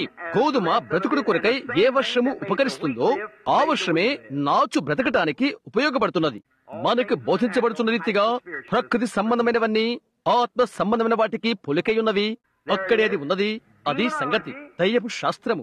దయ్యాలు క్రైస్తవ్యాన్ని పోలి నడుస్తున్నవి, లేక దయ్యాలు క్రైస్తవ్యాన్ని అనుకరణ చేస్తున్నవి. అయినప్పటికీ ఆశీర్వాదాలతో సహోదరులారా, నీవది తీసుకున్నట్లయితే అది మేగడదీసిన పాలు కాదు సుమా. గమనించు గమనించు, అది సత్యమే. కాబట్టి నేను కేకవిస్తున్నాను. కాబట్టి ఈ రోజు నేను రక్షించబడలేదు. నేను రక్షించబడినట్లుగా భావిస్తున్నాను కనుక నేను రక్షించబడలేదు. నేను ఈ బైబిల్ గ్రంథంలోని దేవుని నియమాలన్నింటినీ పాటిస్తున్నాను కనుక నేను రక్షించబడలేదు. యేసు చెప్పి ఉన్నాడు, నా మాట విని నన్ను పంపిన వాని విశ్వాసం చూడ నిత్యజీవము గలవాడు. అతను తీర్పులోనికి రాక మరణములోని జీవులోనికి దాటి ఉన్నాడు. నేను అది నమ్ముతున్నాను. అవును, ఆ పై నియమాలను బట్టి నేను రక్షించబడ్డాను. ఎందుకనగా అలాగనని దేవుడు చెప్పాడు. కాబట్టి బలమైన గాలి నా ముఖాన్ని తాకినది కాబట్టి నేను రక్షించబడ్డానని అతను చెప్పినట్లయితే అది అద్భుతమే. అది నన్ను తాకక ముందు ఆ బలమైన గాలి ఎక్కడి నుండి వచ్చినదో నేను తెలుసుకోవాలి. చూశారా? ఆ బలమైన గాలిని తాకినప్పుడు ఎలాంటి జీవితాన్ని నీవు జీవిస్తున్నావు చూశారా? గమనిస్తున్నారా? నీ ఫలము వలన నీవు తెలియబడతావు. కాబట్టి దయ్యాలు క్రైస్తవుల మధ్య పనిచేస్తున్నవి. నీవది నమ్ముతున్నావా? పౌలును చూడు, ఇక్కడ కడవరి కాల వర్షం ఉన్నది. ఇక్కడ మీరెవరైనా ఉన్నట్లయితే నన్ను క్షమించండి. మీకు విరోధముగా నేనేదైనా చెప్పినట్లయితే అసెంబ్లీస్ వారితోనూ కానీ బాప్టిస్టు వారితోనూ మరెవరితోనూ కానీ నేను మీకెవరికి వ్యతిరేకంగా చెప్పట్లేదు. ఏది సత్యమై ఉన్నదో అదే నేను చెప్తున్నాను. అది సత్యమే. మీరెక్కడ దిగిపోయారో అది ఇక్కడే. ప్రవక్తలు కాని వారిని మీరు ప్రవక్తలు చేస్తున్నారు. ప్రవక్తలనగా చేతులు పైన పెట్టి పంపించిన వారు కాదు, ప్రవక్తలు జన్మెత్తిన వారు. అవునా? బైబిల్ గ్రంథమునందు ప్రవచన వరం అనేది ఉన్నది. అక్కడే మీరు చేస్తున్న పొరపాటు. ప్రవచనము ప్రవక్తల మధ్య. పూర్వకాలమందు నానా సమయంలో నానా విధములుగా మన పితరులతో దేవుడు ప్రవక్తల ద్వారా మాట్లాడాడు. ఈ కడవరి దినాల్లో ఆయన కుమారుడైన యేసుక్రీస్తు ద్వారా ఆయన మాట్లాడాను. క్రీస్తు శరీరము 9 ఆత్మ వరములతో కార్యనిర్వహణ జరుగుతున్నది. అది ఈ రాత్రి వేళ ఈ స్త్రీ వల్లే కావచ్చును. మరి అన్నాడు ఆమె జీవితములో అది మరలా లేకపోవచ్చును. అది ఈ స్త్రీ ద్వారా మరొక రాత్రి కావచ్చును. బహుశా ఈ పురుషుని ద్వారా ఇంకొకసారి కావచ్చును. మరొకసారి ఆ వెనకాల ఉన్న ఆ ఒక్కరి ద్వారా కావచ్చును. అది ఆమెను ప్రవక్తగా చేయలేదు. ఏ ఒక్కరిని అది ప్రవక్త చేయలేదు సుమా. అది నీలోనున్న ప్రవచన వరము. ఆ మనిషి లేక ఆ ప్రవచనము సంఘానికి ఇవ్వబడక ముందు అది 2-3 ఆత్మ సంబంధులచే పరీక్షించబడవలసి ఉన్నది. అవునా? పౌలు చెప్పినట్లుగా మీరు ఒకరి వెంబడి ఒకరు ప్రవచనం చెప్పవచ్చును. ఈ వ్యక్తికి ఏదైనా ఒకటి బయలుపరచబడినట్లయితే అతడు నెమ్మదిగా ఉండవలెను. అలాగైతే ఈనాటి బోధ ద్వారా వారు అందరినీ ప్రవక్తలుగా చేసినట్లు అవుతున్నది కాదు. పెంతెకోస్తు సంఘమా? కాదు. మనకున్న విషయాలన్నీ సంశయ సందేహాలతో ఉన్నవి. అందుచేత మన విషయాలన్నీ బైబిల్ ప్రకారంగా చక్కబెట్టుకునే వరకు దేవుడు రాలేడు. అవునది వాస్తవం. నీవు సరైన త్రోవలోనికి రావాల్సి ఉన్నది. గృహ నిర్వహణ కొల పట్టికను నీవు చూడకుండా నీవు ఎలాగన ఒక గృహాన్ని కట్టగలుగుతావు? చూశారా? నీవు సరిగా ఆరంభించవలసి ఉన్నది. అక్కడ ఒక ప్రవక్త ఏ ఒక్కరూ యెషయా, మోషేలు ఎదురు నిలవలేకపోయారు. ఒకానొక దినాన కోరహు అని ఒకడు నిలవబడి అతనితో వాదించి కోరాడు. దేవుడు చెప్పాడు, నీవు ప్రత్యేకపరచుకో, నేను భూమిని తెరవబోతున్నాను. ప్రవక్త జన్మతోని ప్రవక్త, పిలుపును వరములను మారు మనసు లేకుండానే కలుగును. బాల్యము నుండి అది ముందుగానే దేవుని చేత ఏర్పాటు చేయబడి ఉన్నది. అతను చెప్పిన ప్రతిదీ సత్యమై రుజువు చేయబడి నిరూపణ అవుతున్నది. అతను చెప్పిన ప్రతిదీ సంపూర్ణ సరళతో ఉంటున్నది. ప్రవక్త దగ్గరకు వచ్చినది దేవుని యొక్క వాక్యము. అయితే ప్రవచన వరము సంఘములో ఉంటున్నది. నీకిప్పుడు చెప్పవచ్చును, ప్రవక్తలు పాత నిబంధనల వారు అని. ఓ కాదు, క్రొత్త నిబంధనలు కూడా ప్రవక్తలు కలిగి ఉన్నారు. అగబు కొత్త నిబంధనలో ప్రవక్త. అక్కడ పడిన ప్రవచన ఆత్మను చూడు పౌలుకు దాని గురించి చెప్పుట. తరువాత అగబు యెరూషలేము నుండి వచ్చి పౌలుడు కనుగొని తన నడికట్టు అతనికి చుట్టి తిరిగి ఈ విధంగా చెప్పాడు, యెహోవా ఇలాగ సెలవిస్తున్నాడు, ఇది చుట్టబడిన లేక ధరించిన మనుష్యుడు అతను యెరూషలేముకు వెళ్ళినప్పుడు సంఖ్యల చేత బంధించబడుటను కూర్చి అతను చెప్పాడు. అక్కడ నిలబడి అహాబు జరగబోచున్న దాన్ని ముందుగా చెప్పాడు. అతడు ఒక ప్రవక్త, ప్రవచన వరమును కలిగిన ఒక మనుషుడు కాదు. నా పెంతెకోస్తు స్నేహితులారా, స్వస్థత వరము ఆ మిగతా వరములను మీరు కలగూరు గంప చేస్తున్నారు. కృపావరములు సంఘములో ఉన్నవి. సంఘములో ఎవరికైనా వర్తిస్తవి. శరీరంలోకి బాప్తిసం పొందిన ఏ ఒక్కరికైనా ఒక్క ఆత్మ వలన మనమందరము బాప్తిసం పొందితిమి. మరియు బైబిల్ చెప్తుంది, సరే నేను స్వస్థత వరములు కలిగి ఉన్నాను. బైబిల్ చెప్తుంది, మీ పాపములు ఒకరితో ఒకరు ఒప్పుకొనుడి, మీరు ఒకరి కొరకు ఒకరు ప్రార్థన చేయండి. ప్రతి ఒక్కరు మరి ఒకరి కొరకు ప్రార్థన చేయవలను. మనము విడియవిడిగా ఉన్న వర్గము కాదు, మనం ప్రోగు చేయబడిన చేరికుండా గుంపై ఉంటున్నాం. అవునా? సరే, ఇప్పుడు దయ్యములు కొన్నిసార్లు ఏ విధంగా పనిచేయనో చూద్దాం. పౌలు ఏమి చెప్పాడో గమనించండి. ఒకరు భాషతో మాట్లాడవాలని, మరొకరు అర్థము చెప్పవాలని అతను ఏమి చెప్పినది దాన్ని వినిన సంఘం ఎదుట దాన్ని విమర్శింపవలసి ఉన్నది. అది లేఖనాన్ని వల్లించుడి కాదు, లేక అలాంటిది మరొకటి కాదు. దేవుడు తిరిగి వల్లించబడాడు. అయితే అది సంఘానికి హెచ్చరిక అవుతున్నది. తర్వాత మంచి న్యాయాధిపతులు చెప్పినట్లయితే మనం అది స్వీకరిద్దాం. మనం అదంతా ప్రభువుకు సంబంధించినదే. రెండో వ్యక్తి చెప్తాడు, మనం అది స్వీకరిద్దాం. 2 లేక 3 నోటి సాక్ష్యం చేత ప్రతి ఒక్క మాట స్థిరపరచబడవలేను. ఆ తర్వాత సంఘం అది స్వీకరించి దాని కొరకై సంసిద్ధపడుతున్నది. చెప్పినదేదో అది జరగగలట్లయితే అలాంటప్పుడు మీ మధ్య దయ్యపు ఆత్మ ఉన్నది. అవునది వాస్తవము. అది జరిగితే దేవునికి ధన్యవాదాలు. అలాంటప్పుడు దేవుని ఆత్మ మీ మధ్య ఉన్నది. అవునా?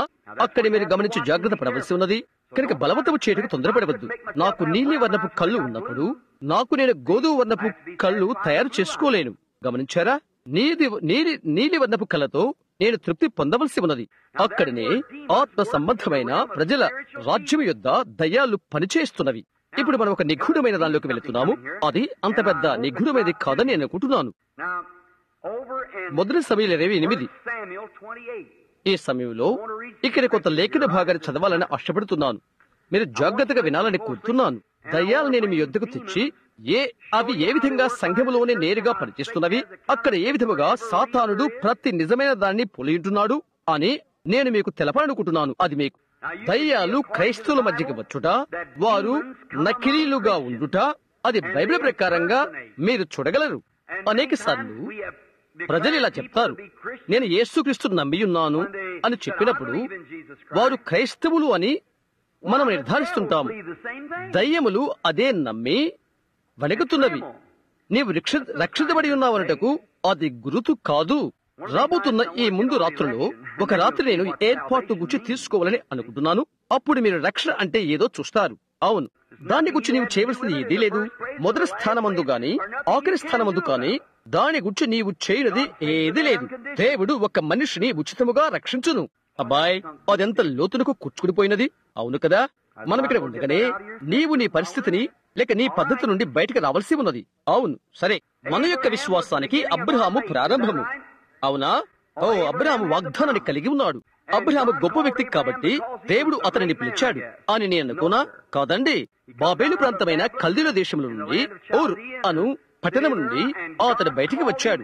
దేవుడు అతనిని పిలిచి అతనితో నిబంధన చేశాడు. వడంబడిక లేకుండగానే, అబ్రహామా, నేను రక్షించబోతున్నాను, నిన్ను మాత్రమే కాదు నీ సంతానంలో కూడా. వడంబడిక లేకుండగానే దేవుడు నరుడితో నిబంధన చేశాడు. ప్రతిసారి కూడా నరుడు ఆ నిబంధన విడగొడుతున్నాడు. ఏ నాడు కూడా మానవుడు తన నిబంధనను దేవునితో కాపాడుకోలేదు. ధర్మశాస్త్రం ఇప్పుడు గైకొనబడలేదు. వారు ధర్మశాస్త్రం గైకొనలేకపోయారు. క్రీస్తు వచ్చి తానే ధర్మశాస్త్రాన్ని ఛేదించాడు. ఎందుకంటే కృప ఏనాడో రక్షకుని అనుగ్రహించున్నది. తప్పించుకుని ఒక మార్గాన్ని మోషే ఏర్పాటు చేశాడు. ఆ తర్వాత ప్రజలు వారు ఇంకా ఒకటి చేయగోరారు. నరుడు ఎల్లప్పుడూ కూడా తన్ను రక్షించుకుంటూ కొరకై ఏదో ఒకటి చేస్తూ ఉంటాడు. నీవు అది చేయలేకపోయినప్పటికీ కూడా అది అతని యొక్క స్వభావము.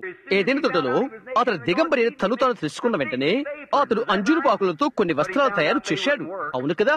అయితే అవి పని చేయవని అతను తెలుసుకున్నాడు. నరుడు, నీకు నీవు రక్షించుకున్నటకు మరి వేరే ఏదీ లేదు. యుగాలన్నింటిలో కూడా దేవుడు నిన్ను వడంబడిక లేకుండగానే నిన్ను రక్షించును. నీవెప్పుడు రక్షించబడ్డావో అప్పుడే రక్షించబడ్డావు. అబ్రహామును చూడు, అతను ఎక్కడికి వెళ్ళాడు. దేవుడు అతనికి పాలస్తీనా దేశాన్ని ఇచ్చాడు. అక్కడి నుండి వెళ్ళవద్దని అతనికి చెప్పాడు. పాలస్తీనాను విడిచిన యూదుడు వెనుకబడిన పోయినవాడు అవుతాడు. అక్కడే ఉండమని దేవుడు అతనితో చెప్పాడు. దేవుడు ఒకటి నీకు చెప్పినట్లయితే నీవు అది చేయకపోతే నీవు దారి తప్పిన వాడవవుతావు, వెనుకబడిన వాడవవుతావు. అవును, సరే, ఒక కరువు వచ్చినది. అబ్రహాం విశ్వాసం పరీక్షించడానికి కొరకై అబ్రహాము అక్కడ ఉండటానికి బదులుగా లేదు, అక్కడ ఉండలేకపోయాడు, పారిపోయాడు. తన భార్యని శారాను తీసుకుని 300 మైళ్ళ దిగువ వెనుక ఇంకొక దేశానికి వెళ్లిపోయాడు. దాని గురించి నేను కొంత సమయం తీసుకున్నా. అతను అక్కడ చేరుకున్న తర్వాత అక్కడ ఈ పెద్ద రాజైన అబీమెలెకు ఉన్నాడు. అతను ఒక యవనస్తుడు. ఒక ప్రియురాలి కొరకై అతను ఎదురు చూస్తూ ఉన్నాడు. అందుచేత అబ్రహాము భార్యపై ప్రేమలో పడిపోయాడు. అబ్రహాము చెప్పాడు, నీవు అతనితో నా చెల్లెలవని చెప్పు, నేను నీ అన్నను అని అన్నాడు. కాబట్టి అది అబీమెలెకు ఆనందాన్ని కలిగించినది. మంచిది, మేము ఆమెను రాజ సౌధానానికి తీసుకుని వెళ్తాం అని అతను చెప్పాడు. నేను అనుకుంటున్నాను ఆ స్త్రీని సిద్ధపరిచారు. మరుసటి దినాన ఆమెను అతని వివాహం చేసుకోబోతున్నాడు. అబీమెలెకు మంచి వ్యక్తి, ఒక నీతిమంతుడైన మనుష్యుడు. ఆ రాత్రి అతను నిద్రపోతున్నాడు.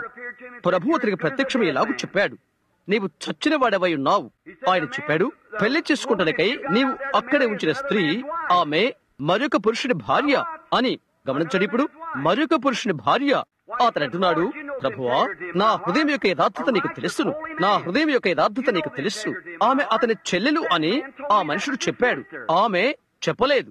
అతడు ఆమె అన్న అని చెప్పలేదు. ఒక నీతిమంతుడు, పరిశుద్ధుడైన మనుష్యుడు. దేవుడు చెప్పాడు, నీ హృదయం యొక్క యథార్థత నాకు తెలుసు, అందుచేతనే నాకు విరుద్ధముగా పాపము చేయకుండా నేను నిన్ను కాపాడి ఉన్నాను. అతడు నా యొక్క ప్రవక్త. హల్లెలూయా. అతడు ఎవరై ఉంటున్నాడు? ఒక వెనుకబడిన వాడై ఉంటున్నాడు, కొద్దిగా అబద్ధపడినవాడు. అవును కదా? ఓహో లేదు, కొద్దిగా తెల్ల అబద్ధాలు లేవు, లేక నల్ల అబద్ధాలు లేవు, లేదా అసలు అబద్ధాలే లేవు. అక్కడ ఒక మనిషి కూర్చొని సంపూర్తిగా అబద్ధం చెప్పి తన భార్యే ఆమె ఉన్నప్పుడు తన యొక్క సహోదరుని అతను చెప్పాడు. పదును కొడుతున్నా వెనుకబడినవాడు అతడు. ఇక్కడ ఒక నీతిమంతుడైన మనుషుడు దేవునితో నిలబడి, ప్రభువా, నా హృదయం నీకు తెలుసు అని చెప్తున్నాడు. అయితే అబీమెలెకు, నేను నీ యొక్క ప్రార్థనను వినను, ఆమెను వెనుకకు తీసుకుని వెళ్ళు, అతను నీ కొరకై ప్రార్థన చేయని, అతడు నా ప్రవక్త, అతని ప్రార్థనను నేను వింటాను. అవునా? ఒక వెనుకబడిపోయినవాడు, అబద్ధికుడు. అయితే అతడు నా యొక్క ప్రవక్త. అది నిజం, అది బైబుల్. కాల్విస్ట్ వైపునకు ఆ దూరానికి వెళ్ళకు. ఒకసారి అది కృపయే అయితే ఇక ఎన్నటికీ అది కృపయే. కారణం, అవహేళన వైపునకు నీవు వెళ్లిపోయావు. చూశారా? ఒక నిమిషం, అది తీసుకుని వచ్చి ఏ మెట్టులో ఉన్నది మీకు చూపించడానికి ఈ వారంలో సమయాన్ని తీసుకుందాం. అయితే నీవు ఒక తప్పు చేశావు కాబట్టి నీవు నిరంతరం అయిపోయావని తలంచవద్దు. నీవు దేవుని యొక్క బిడ్డవు. మీరు దేవుని ఆత్మలో జన్మించిన వారు. మీరు దేవుని కుమారులు, కుమార్తెలు. ఫలములు దాని సాక్ష్యాన్ని తెలియజేస్తవి. అక్కడే నీవున్నావు. ఇప్పుడు ఇక్కడ మనం ఈ దేశంలో కూర్చుని ఉన్నాము. ఇక్కడ నేను 6వ వచనం చదవాలనుకుంటున్నాను. సౌలు యెహోవా యొద్ద విచారణ చేయగా, యెహోవా స్వప్నం ద్వారానైనను, ఓరీము ద్వారానైనను, ప్రవక్తల ద్వారానైనను ఏమియు సెలవీయకుండెను. అప్పుడు సౌలు, నా కొరకు మీరు కర్ణ పిశాచము గల ఒక స్త్రీని కనుగొనుడి, నేను పోయి దాని చేత విచారణ చేతునని తన సేవకులకు ఆజ్ఞయేగా, కొద్దిసేపు ఇక్కడ నేనే కడ్డిని ఒకటి వేయగలను. నా కొరకు కన్న పిశాచము గల ఒక స్త్రీని కనుగొనుడి. వారు చిత్తము, ఎందోరులో కన్న పిశాచము గల యువతి ఉన్నదని అతనితో చెప్పారు. కాబట్టి సౌలు మారువేషం ధరించి వేరు బట్టలు తొడుక్కుని 2 మనుషులు వెంటబెట్టుకుని పోయి రాత్రివేళ ఆ స్త్రీ యుద్ధకు వచ్చి, కన్న పిశాచం ద్వారా నాకు శకునము చెప్పి నాతో మాట్లాడుటకై నేను నీతో చెప్పువాని రప్పించుమని కోరగా, ఆ స్త్రీ, ఇదిగో సౌలు చేయించదని నీకు తెలిసింది కదా, కన్నపి చేర్చమగల వారిని, చెల్లంగి వారిని అతని దేశంలో ఉండకుండా నిర్మూలన చేసిన కదా, నీవు నా ప్రాణము కొరకు ఉరియొగ్గి నాకు మరణమేలా రప్పించవు అని అతనితో అనెను. అందుకు సౌలు, యెహోవా జీవము తోడు, దీన్ని బట్టి నీకు శిక్ష ఎంత మాత్రమును రాదని యెహోవా నామమున ప్రమాణము చేయగా, ఆ స్త్రీ నీతో మాట్లాడటకై నేనెవరిని రప్పింపవలనని అడగగా, అతడు సమూయేలును రప్పింపవలనను. ఆ స్త్రీ సమూయేలును చూచినప్పుడు బిగ్గరగా కికవేసి, నీవు సౌలువే, నీవు నన్ను ఎందుకు మోసపుచ్చితవని సౌలుతో చెప్పగా, రాజు, నీవు భయపడవద్దు, నీకు ఏమీ కనబడినదని ఆమె అడుగగా, ఆమె, దేవదూతలలో ఒకడు భూమిలో నుండి పైకి వచ్చుట నేను చూచుచున్నానని. అందుకతడు ఏ రూపముగా ఉన్నాడని దాన్ని అడిగినందున అది, దుప్పుడు కప్పుకున్న ముసలివాడొకడు పైకి వచ్చుచున్నాడనగా, సౌలు అతడు సమూయేలు అని తెలుసుకుని సాగిలపడి నమస్కారం చేశాను. సమూయేలు, నన్ను పైకి రమ్మని నీవెందుకు తొందర పెట్టిదవని సౌలు అడగగా, సౌలు, నేను బహు శ్రమలో నున్నాను, ఫిలిష్తీయులు నా మీదకి యుద్ధమునకు రాగా దేవుడు నన్ను ఎడబాసి ప్రవక్తల ద్వారానైనను స్వప్నముల ద్వారానైనను నాకేమీ సెలవీయక ఉన్నాడు. కాబట్టి నేను చేయవలసిన దానిని నాతో తెలియచెప్పుటకై నిన్ను పిలిపించి అనెను. అందుకు సమూయేలు, యెహోవా నిన్ను ఎడబాసి నీకు పగవాడు కాగా నన్ను అడుగుట వలన ప్రయోజనమేమి? యెహోవా తన మాట తన పక్షముగానే నెరవేర్చుచున్నాడు. నా ద్వారా ఆయన సెలవిచ్చినట్టు నీ చేతి నుండి రాజ్యమును తీసివేసి నీ పొరుగువాడైన దావీదునకు దానినిచ్చి ఉన్నాడు. మీలో అనేకులు దీని గురించి పరిచయం కలిగి ఉంటారు. కొన్ని నిమిషాలలో మనం ఇందులోకి వెళ్దాం. అందులోకి వెళ్ళటకు దేవుడు మనకిప్పుడు సహాయం చేస్తాడు. ఇప్పుడు గమనించండి, సౌలు అన్న ఒక మనుషుడు ఉన్నాడు. ఒకప్పుడు అతడు ప్రవక్తగా పరిగణింపబడ్డాడు. ఎందుకనగా ప్రవక్తలతో కలిసి అతడు ప్రవచించాడు. ఉపదేశకులారా, అది వాస్తవమేనా? ఇక్కడైతే అతడు వెనుకబడిన వాడై ఉంటున్నాడు. అవునది నిజమేనా? అయితే జ్ఞాపకముచ్చుకోనండి, తరువాత రోజు అతనితో కలిసి అతడు ఉంటాడు. అవునది దినములు సంపూర్తి కాకముందే అతడు వెళ్లిపోయాడు. చూశారా? నీవు దేవుని లెక్క చేయకపోయినట్లయితే దేవుడు నిన్ను భూమి మీద నుండి తీసివేస్తాడు. అక్కడ కొరింథీయులకు రాసిన పత్రిక చూడు, పౌలు ఏ విధముగా వారిని క్రమములో ఉంచుతున్నాడో అతడు చెప్తున్నాడు. ఆత్మ సంబంధమైన ఏ కృపావరములోనూ మీరు లోటు లేని వారై ఉండట చూచి మీ నిమిత్తమై దేవునికి నేను కృతజ్ఞతలు చెల్లించుచున్నాను. క్రీస్తులో వారు నిలకడ స్థానంలో ఉన్నారని చెప్తున్నాడు. ఆ తర్వాత అతడు సమ్మెట వేస్తున్నాడు. స్త్రీ బోధకులను గురించి వారేమి చేస్తున్నది, ఏ విధంగా వారు ప్రభు బలను భుజిస్తున్నది వారికి చెప్తున్నాడు. చివరకు అతడు ఈ విధంగా చెప్తున్నాడు, తన తండ్రి రెండవ భార్యతో ఉంటున్న వాడిని గురించి, క్రీస్తులో ఉన్న ఈ మనిషి అతని ఆత్మ రక్షించబడి కొరకై, అతని శరీరం నశించడం కొరకై అతనిని దయ్యానికి అప్పజెప్పమని చెప్తున్నాడు. బైబిల్ ఈ విధంగా తెలియజేస్తున్నది. కాబట్టి ఈ కారణం చేత మీలో అనేకుల రోగులను బలహీనులు అవుతున్నారు, అనేకులు నిద్రిస్తున్నారు, పాపం వలన దినములు నిండక ముందే చనిపోతున్నారు. దేవుడు నిన్ను దారిలో నుండి తీసివేస్తున్నాడు. నీవు ఒక క్రైస్తవుడని అది ఒక మంచి గురుతు. నీవు కొనిపోబడినట్లయితే. కాబట్టి ఇక్కడ గమనించు, సౌలు ప్రవక్తలలో ఒకరిగా లెక్కించబడ్డాడు, లేక అతడు ప్రవచించడు కాబట్టి ప్రవక్తల్లో ఒకడై ఉన్నాడు. ఇప్పుడు అతడు ఒక వెనుకబడిపోయినవాడు. ఎందుకనగా అతడు దేవునికి అవిధేయుడైపోయాడు. అతని రాజ్యము అతని చేతుల నుండి తీసివేయబడి దావీదు చేతులలో పెట్టబడినది. దేవుడు సమూయేలు చేత నూనె పోసి అతన్ని అభిషేకించాడు. గమనించు, ఆ తర్వాత దేవుని యొద్ద నుండి విషయాలను తెలుసుకోవటానికి వారికి 3 మార్గాలున్నవి. మొదటిది ప్రవక్త, రెండవది కల, మూడవది ఉరీము తుమ్మీము. ఇక మరొక రీతిలో వారికి జవాబు దొరకదు. ప్రవక్త అనగా ఏంటో మీకు తెలుసు, ఆత్మ సంబంధమైన కళ అంటే ఏదో మీకు తెలుసు, ఉరీము తుమ్మీము అంటే ఏదో మీకు తెలుసు.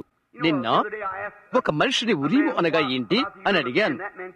ఉరీము తుమ్మీముల గురించి ఆ మనిషి చెప్పలేకపోయాడు. దానిలో ప్రధాన్ని దయ్యము అనుకరణ చేయగలదు. మాంత్రికుడు, మంత్రిగత్తె, అబద్ధ ప్రవక్త మరియు తలుక్కును మెరిచే రాయి. ఉరీము తుమ్మీము అహరోను రొమ్ము భాగాన ఉండునవి. ఉరీము తుమ్మీము రాళ్ళ చేత కప్పబడి ఉంటవి. వారు దాన్ని ఆలయంలో ఉంచుతారు. వారికి ఒకటి నిర్ధారణ కాకపోతే జవాబు కొరకై దేవుని ఎదుట వారు వెడతారు. అది దేవుని చిత్తమా కాదా అని తెలుసుకుంటానికై ఆ ఉరీము తుమ్మీముపై ఒక వెలుగు ప్రకాశిస్తున్నది. ఉరీము తుమ్మిము జవాబు ఇవ్వకపోతే అదే దేవుని ఎదురున వచ్చు సరళమైన జవాబు. ఈ రోజు ఉరీము తుమ్మీము సోది చెప్పువాడు దాని పోలిక కొరకై మెరిసే గాజు బంతిని తీసుకుంటాడు. సోదిగాడు. ఒక అద్భుతమైన విషయం అది. దేవుడు ఒక త్రిత్వంలో ఉన్నాడు. దేవుని యొక్క శక్తి త్రిత్వంలో ఉన్నది. దయ్యం ఒక త్రిత్వంలో ఉన్నది. అతని శక్తి త్రిత్వంలో ఉన్నది. బైబిల్ ద్వారా నేను దాన్ని రుజువు చేయగలను. ఆ ఉరీము తుమ్మీము ఈ రోజు దయ్యం వాడుతున్న గాజు బంతి. తిరిగి అబద్ధ ప్రవక్త ఇక్కడ ఉన్నాడు. మనము కలిగి ఉంటున్న ఒకడు లేక మంత్రిగాడు లేక సోదిగాడు దయ్యం పక్షంగా ప్రవక్త స్థానాన్ని తీసుకున్నాడు. నా భావం ఏదో అర్థమైందా? తర్వాత ఈ రోజు ఉరీము తుమ్మీము ఈ యొక్క బైబిల్ గ్రంథమే. ఒకరొక ప్రవచనం పలికినా లేక ఒక కల కనినా అది దేవుని బైబిల్ గ్రంథానికి సరిపడినట్లయితే లేక ప్రతిధ్వనించకపోతే అది అబద్ధం. దానిని నమ్మవద్దు. నేను ఎక్కడికి వెళ్ళవలనని నిశ్చయించుకున్నాను అనగా ఇండియా నుండి ఒక చిన్న బౌద్ధికుడు కొద్ది కాలం క్రితం నా ఎదుకు వచ్చాడు. అతడు అన్నాడు, సహోదరు అబ్రహాం, నేను ఇక్కడికే వచ్చాను. ఇంకా ఎలాగ చెప్పాడు, ఒక స్త్రీ పరిశుద్ధాత్మని కలిగి ఉన్నది అంటున్నాడు. ఆమె ఎంతో మంచిది, ఎంతో మధురమైనది. అతను చెప్పాడు, ఆమె 4 సార్లు పెళ్లి చేసుకున్నది. ఇప్పుడు తను 4వ భర్తతో కాపురము చేస్తున్నది. నేను అనుకున్నాను, ప్రభువా అది ఎలాగ సాధ్యం? చెప్తున్నాడు. నేను ఆయన వద్దకు వెళ్లి చెప్పాను, ఓ దేవునికి మహిమ కలుగును గాక, హల్లెలూయా, ప్రభుకు స్తోత్రం. ఆ విధంగా చెప్పేవారి వలె చెప్పాడు. చూశారా, హల్లెలూయా, ప్రభుకు స్తోత్రం అని ఇంకా చెప్పాడు. ప్రభు నాకు చెప్పాడు, ఇదిగో ఆ కళ నేను నీతో చెప్పబోతున్నాను. ఇంకా చెప్పాడు, నా భార్య వ్యభిచార జీవితంలో జీవిస్తున్నట్లు నేను కలలో చూశాను. ఆమె నా ఎద్దుకు వచ్చి, విక్టర్, నన్ను క్షమించవా, నన్ను క్షమించవా అని అడిగినది. ఎందుకు క్షమించను? నిన్ను క్షమించి తిరిగి చేర్చుకుంటాను అని నేను చెప్పాను. అతను చెప్పాడు, అది నేను చేసినది. చూశారా, నేను క్షమించాను అన్నాడు. నేను చెప్పాను, విక్టర్, నీ కళ చాలా సౌమ్యంగా ఉందే, అయితే దయ్యం అది నీకు ఇచ్చినది ఏంటి అని అడిగాడు. నేను చెప్పాను, దేవుని వాక్యముతో దాన్ని పోల్చవద్దు. ఆమె వ్యభిచారంలో జీవిస్తున్నది నిజం. 4గురితో ఆమె కాపురము చేయలేదు. అవును, దాన్ని వదిలిపెట్టి మరలా దాని మొదటి దాని యొద్దకు వెళ్ళును. ప్రారంభము కంటే అది బహు ఘోరంగా ఉండును. ఆమె ఇక తన బ్రతుకు కాలమంతా ఒంటరిగానే జీవించవలసి ఉన్నది. నే అన్నాను, దాన్ని దేవుని వాక్యంతో పోల్చవద్దు. నీ కల అబద్ధం. నేను చెప్పాను, అది దీనితో పోల్చకూడదు. ఒక ప్రవక్త ప్రవచనం చెప్పినప్పుడు మరియు వారు మాట్లాడినప్పుడు ఆ ప్రవచనం సత్యమైనదా అని తెలుసుకోవాలంటే వారు దాన్ని ఉరీము తుమ్మీము ఎదుట ఉంచెదరు. ఇంకా దేవుని స్వరం యొక్క వెలుగు ఉరీము తుమ్మీము మీద పడినట్లయితే అలాంటప్పుడు సంపూర్ణ నిశ్చయమైనది, అది సత్యమైనది అవుతుంది. అది ఒక్క మనిషి ఒక అర్థాన్నిచ్చినట్లయితే కలకు గాని బైబిల్ గ్రంథంలోని ఒక దానికి ఒక అర్థం చెప్పినట్లయితే అది దేవుని యొక్క బైబిల్ గ్రంథంకు సరిపోకపోతే అది అబద్ధం అవుతున్నది. ఈనాడు ఒక ఉరీము తుమ్మీము ఉన్నది. బైబిల్ గ్రంథము వ్రాయబడక ముందుకు ఉరీము తుమ్మీము ఎలాగో అలాగే ఇది నేరుగా దేవుని స్వరమై ఉంటున్నది. ఆమేన్, హల్లెలూయా. నేను ఇప్పుడు ఒక విధమైన భక్తిపూర్తమైన భావాన్ని కలిగి ఉంటున్నాను. నన్ను పిచ్చి భక్తి గలవని అనుకోవద్దు. మీ ఇష్టం. నేను ఎక్కడే ఉన్నానో నాకు తెలుసు. నేను ఉబ్బిపోవటం లేదు. అవును, ఎక్కడ సత్యమున్నది అది దేవుని యొక్క వాక్యమే. అది దేవుని యొక్క వాక్యము కాకుండా నీకు ఎటువంటి కల వచ్చినా ఎటువంటి ప్రవచనం నీవు పలికినా నాకు అనవసరం. వాక్యముతో అది సరిపోల్చబడినట్లయితే అది తప్పు. అదే ఈ రోజు కలిగి ఉన్నటువంటి ఇబ్బంది. ఒకరు ఒక కలగంటున్నారు, మరొకరు దర్శనం వస్తున్నది, మరొకరు భాష కలిగి ఉంటున్నారు. ప్రతిదీ కూడా కలగలపై పోయినది, సంఘ శాఖ అయిపోతున్నది, ప్రతిదీ విచ్ఛిన్నమైపోతున్నది. ఒకరి పునాదైన దేవుని వాక్యం వద్దకు నీవు దాన్ని తిరిగి తీసుకుని రావాల్సి ఉన్నది. అవును, అది నిజం. ఒకరు ఈ విధంగా చెప్పే వాటి మీద సంఘాలు కట్టబడుతున్నవి. ఒకరంటారు, ఓ యేసు తెల్లని గుర్రం మీద రాబోతున్నాడు, నాకు తెలుసు, నేనాయన దర్శనంలో చూశాను అని అంటారు. ఆల్రెడీ సంఘాన్ని వారు కడతారు. ఓ హల్లెలూయా, ఆయన ఒక మేఘ మీద వచ్చుచున్నాడు. ఆ తరహా వారు దాన్ని చేస్తారు. వారిని వెడగొడతారు, వెరైపోతారు, ఒకరినొకరు గద్దెగుళ్ళు అని పిలుచుకుంటారు. ఇంకా పేనుల గుత్తి అని మరో విధంగా పిలుస్తూ ఉంటారు. ఎందుకని సహోదరుడా, అది తెలియజేయడం కొరకై వెళ్లిపోతుంది. ప్రప్రదంగా నీవు దాన్ని చేసినప్పుడు దేవునితో నీ హృదయము సరి ఉండలేదు. అవునా, మనం సహోదరులం. మనము ఒకరికొకరము అంటుకుని ఉండవలసి ఉన్నది. మనం ఒకరికొకరము అవసరమై ఉన్నాం. ఇప్పుడు చూడు, సౌలు పడిపోయాడు, అతను వెళ్తున్నాడు. దేవుడు ఆయన ముఖమును అతనికి చూయించకుండా త్రిప్పుకున్నాడు. అతను వెళ్లిపోయి ప్రవక్తల యొద్ద విచారణ చేశాడు. ప్రవక్తల వచ్చి ప్రవచనం చెప్పుడు కొరగే ప్రయత్నము చేశారు. దేవుడు నిలుపు చేశాడు, దర్శనం అనుగ్రహించలేదు. ప్రవక్తలు బయటికి వచ్చి నేను సహాయం చేయలేను, లేదు, నిన్ను గూర్చి ఆయన ఏమీ చెప్పలేదు అని చెప్పారు. ఆ తర్వాత అతను అన్నాడు, ప్రభువా ఒక కళ దయచేయి అని అన్నాడు. రాత్రులు దాటిపోతున్నవి. ఏ ఒక్క కల కూడా రాలేదు.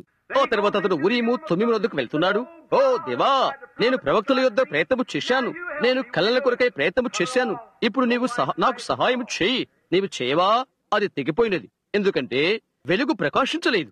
ఆ తర్వాత అతడు హీనమైన దిగజారిన ఒక మంత్రగత్తెను, కన్న పిచాచిని శరణార్థము కోరాడు.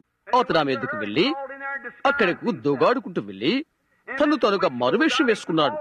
ఈ మంత్రగత్తె వెళ్లిపోయి సమూయేలు యొక్క ఆత్మను పిలుచుకుని వచ్చినది. మీరేమి తలస్తున్నారో నాకు తెలియదు, అది సమూయేలు కాదు అని అనేక మంది చెప్తారు. అయితే బైబిల్ చెప్తున్నది అది సమూయేలు అని. సమూయేలు, అది నీవు పట్టుకుంటే వింతగా ఉంటున్నది, అవును కదా? అయితే అది సమూయేలు, అవునది బైబిల్ తెలియజేస్తున్నది. ఆ మంత్రగత్తె అతని పైకి పిలవగలిగినది. ఆమె సమూయేలును పైకి పిలిచినది. సమూయేలు ఒక చోట ఉన్నాడు.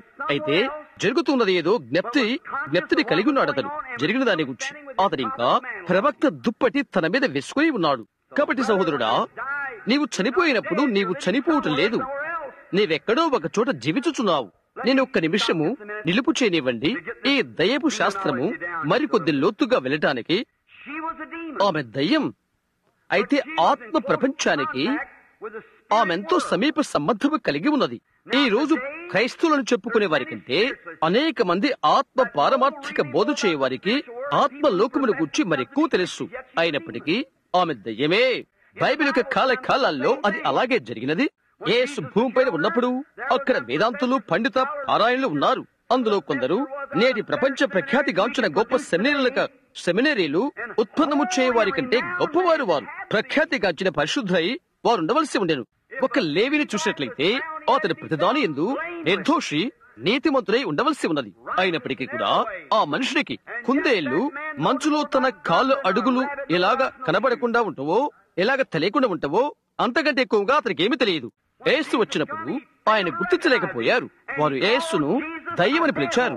ఆయన బెల్జెబూబు, దయ్యము ఒక అధిపతి అని అతడు అన్నాడు. అవునది వాస్తవమేనా? అయితే ఇక్కడ ఒక హీన తరహా దయ్యం ఒకటి వచ్చినది. అతని దూరాన సమాధుల్లో నివాసం ఉండేవాడు. ఏదో చేసేవాడు. ఆ దయ్యమే తనకు తానుగా చెప్పినది, నీవెవరో మాకు తెలుసు, నీవు దేవుని కుమారుడువు, దేవుని పరిశుద్ధుడు అని చెప్పినది. అవునది వాస్తవమేనా? మాంత్రికులు, మంత్రగాలు, దయ్యాలు ఆయన దేవుని కుమారుని గుర్తించినవి. అయితే విద్యావంతులు, సెమినరీ వేదాంత బోధకులు ఆయన బయల్జెబూబు అని గుర్తించారు. ఏది సత్యం? దయ్యమా? బోధకుడా? దయ్యమే. సహోదరుడా, ఈ రోజు అదేమి ఎక్కువగా మారలేదు సుమా. వారు దేవుని శక్తిని గుర్తిరగలేరు. నీవెంతటి బోధన నీవు కలిగి ఉన్నప్పటికీ అదే నీ లోపల మధ్యలో మ్రోగించగలదు. దేవుడు పెద్ద మాటల్లో లేడు, దేవుడు యథార్థ హృదయంలో ఉన్నాడు. నీవిక నిలబడి నాకు ఏంటో తెలియనటువంటి పెద్ద మాటలు నీవు మాట్లాడవచ్చును. అది నేను దేవుని యొద్దకు సమీపస్తునిగా చేయలేదు. నీవు ఇక్కడ నిలబడి నీ ప్రసంగాన్ని మరలా ఉచ్చరించు అనుకరణ చేయగలవు. అది నిన్ను దేవుని యొద్దకు సమీపస్తునిగా చేయలేదు. నీవొక క్షణమైనా నిద్రించకుండా నిఘంటువును నీవు నేర్చుకునగలవు. అయినను అది నిన్ను దేవునికి సమీపస్తునిగా చేయలేదు. సాధుత్వము గల, సమర్పణ గల దీన హృదయమే నిన్ను దేవుని యొద్దకు తీసుకుని వస్తుంది. అది నిజం. ఆమేన్. ఒక దీన హృదయము దేవుడు ప్రేమిస్తాడు. నీ యొక్క నీకు తెలియనవసరం లేదు. అది ఎలాంటి వ్యత్యాసము చేయదు. కేవలం ఒక దీన హృదయము. దేవుడు ఒక దీన హృదయంలో నివాసము చేస్తాడు.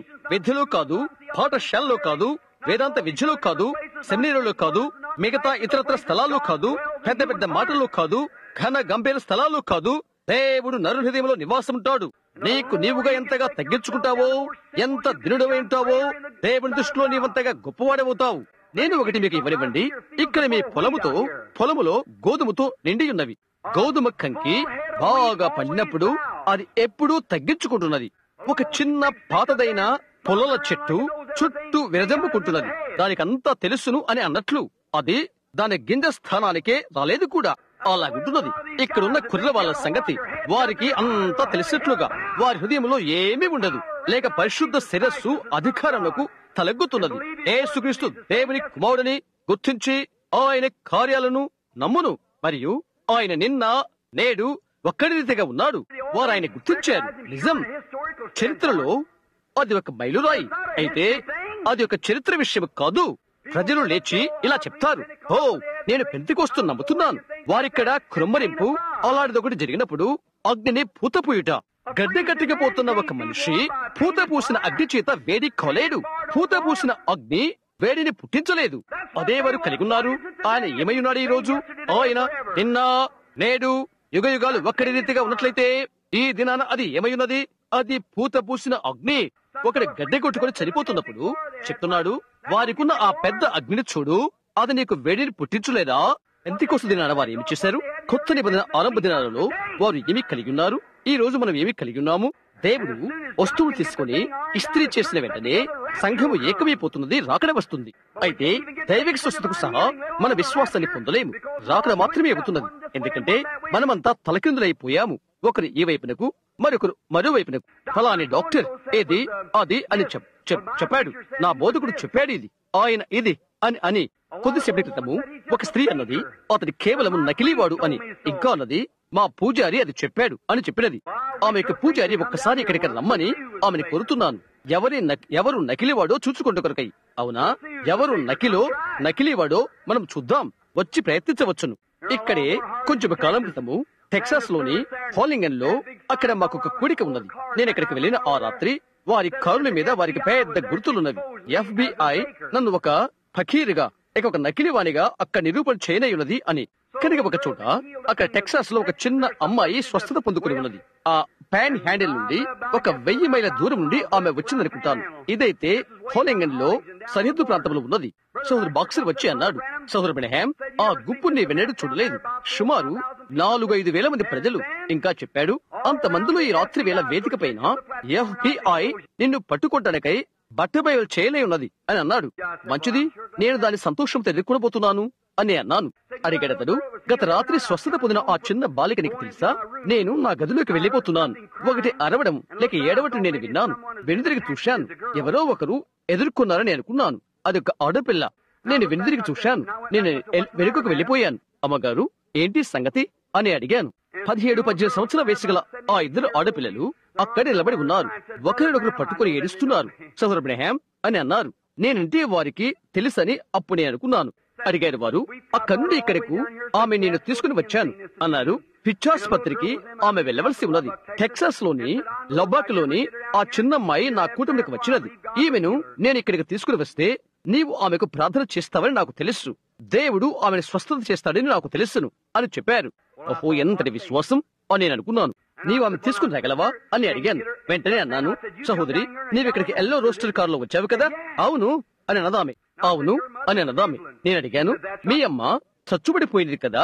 ఆమె అన్నది, అవునది వాస్తవం. నీవు మెథడిస్ట్ సంఘానికి సంబంధించిన దానవు అని అడిగాను. అది నిజంగా సత్యమే అని ఆమె చెప్పినది. రోడ్డు మీద మీరు తిరగబడిపోయారు. మీరు వస్తూ సగం కాంక్రీటు సగం మామూలుగా ఉన్న రహదారి యొద్దకు వచ్చినప్పటికీ నీవు ఆ అమ్మాయి నవ్వుకుంటున్నారు. మీరు ఒకరు తిరిగారు. సోదరు బ్రహ్యాం, అది నిజం అని ఆమె చెప్పినది.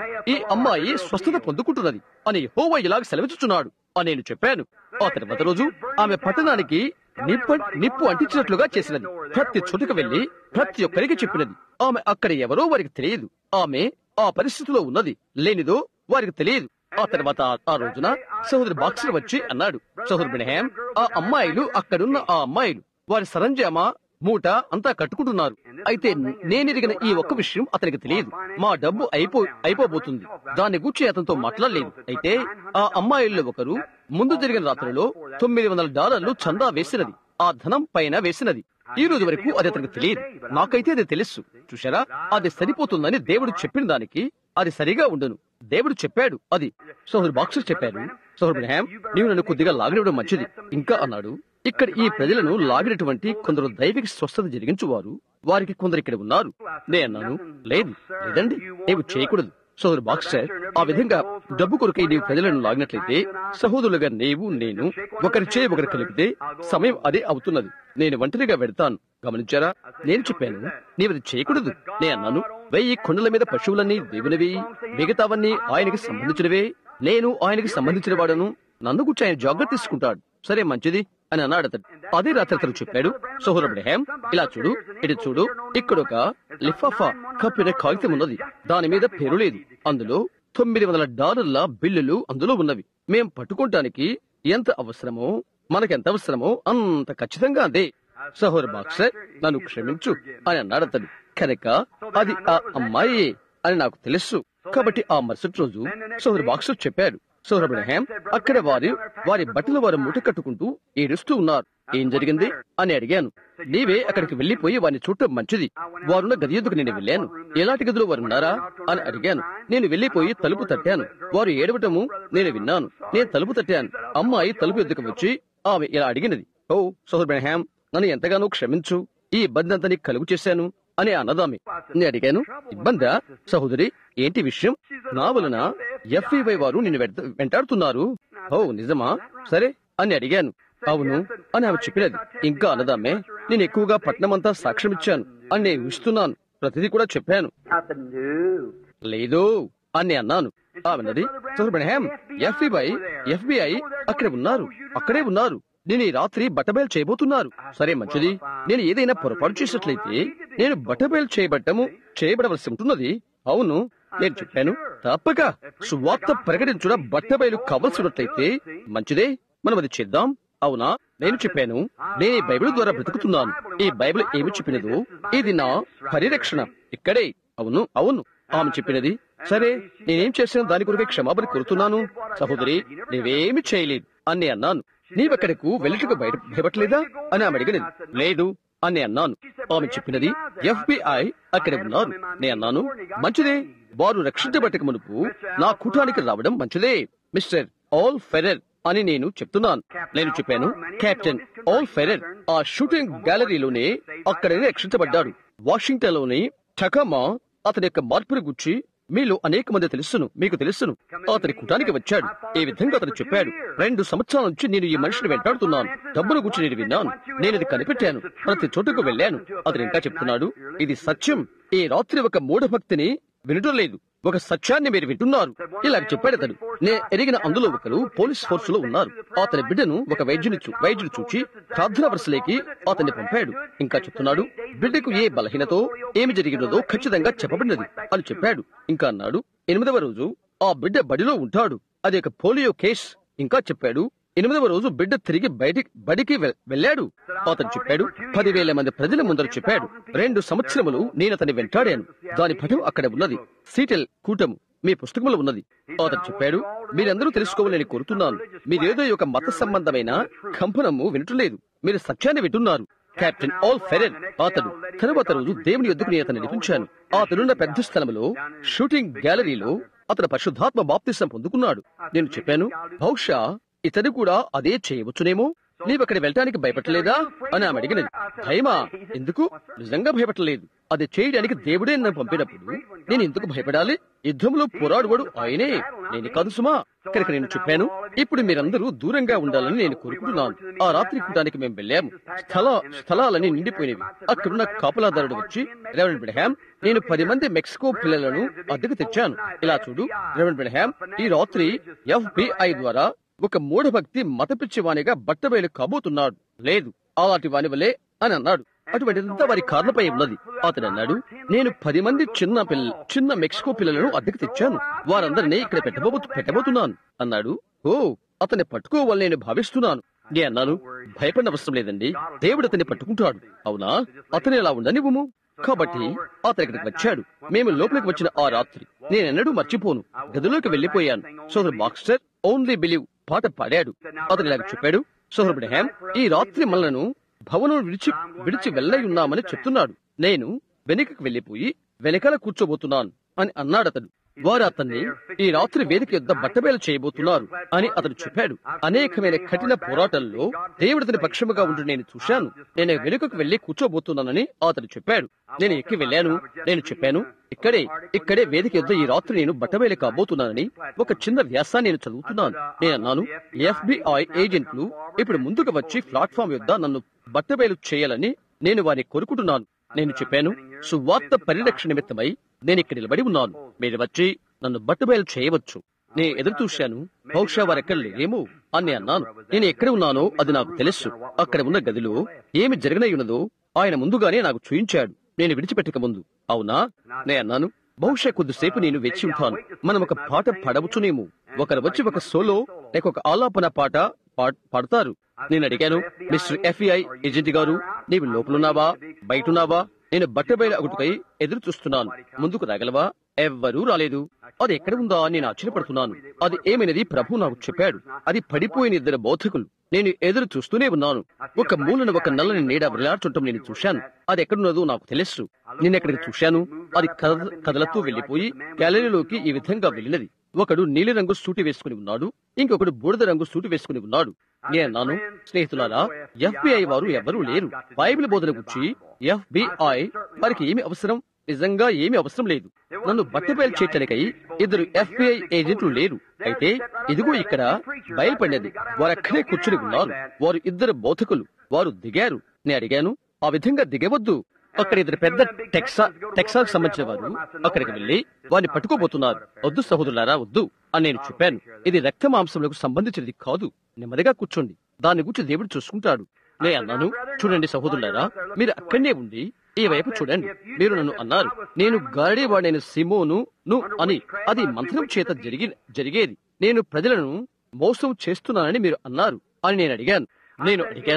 నేను గారడీవాడైన సిమోన్ అయితే అలాంటప్పుడు మీరు దేవుని మనుష్యులు. ఇప్పుడు వేదిక పైకి మీరు రండి.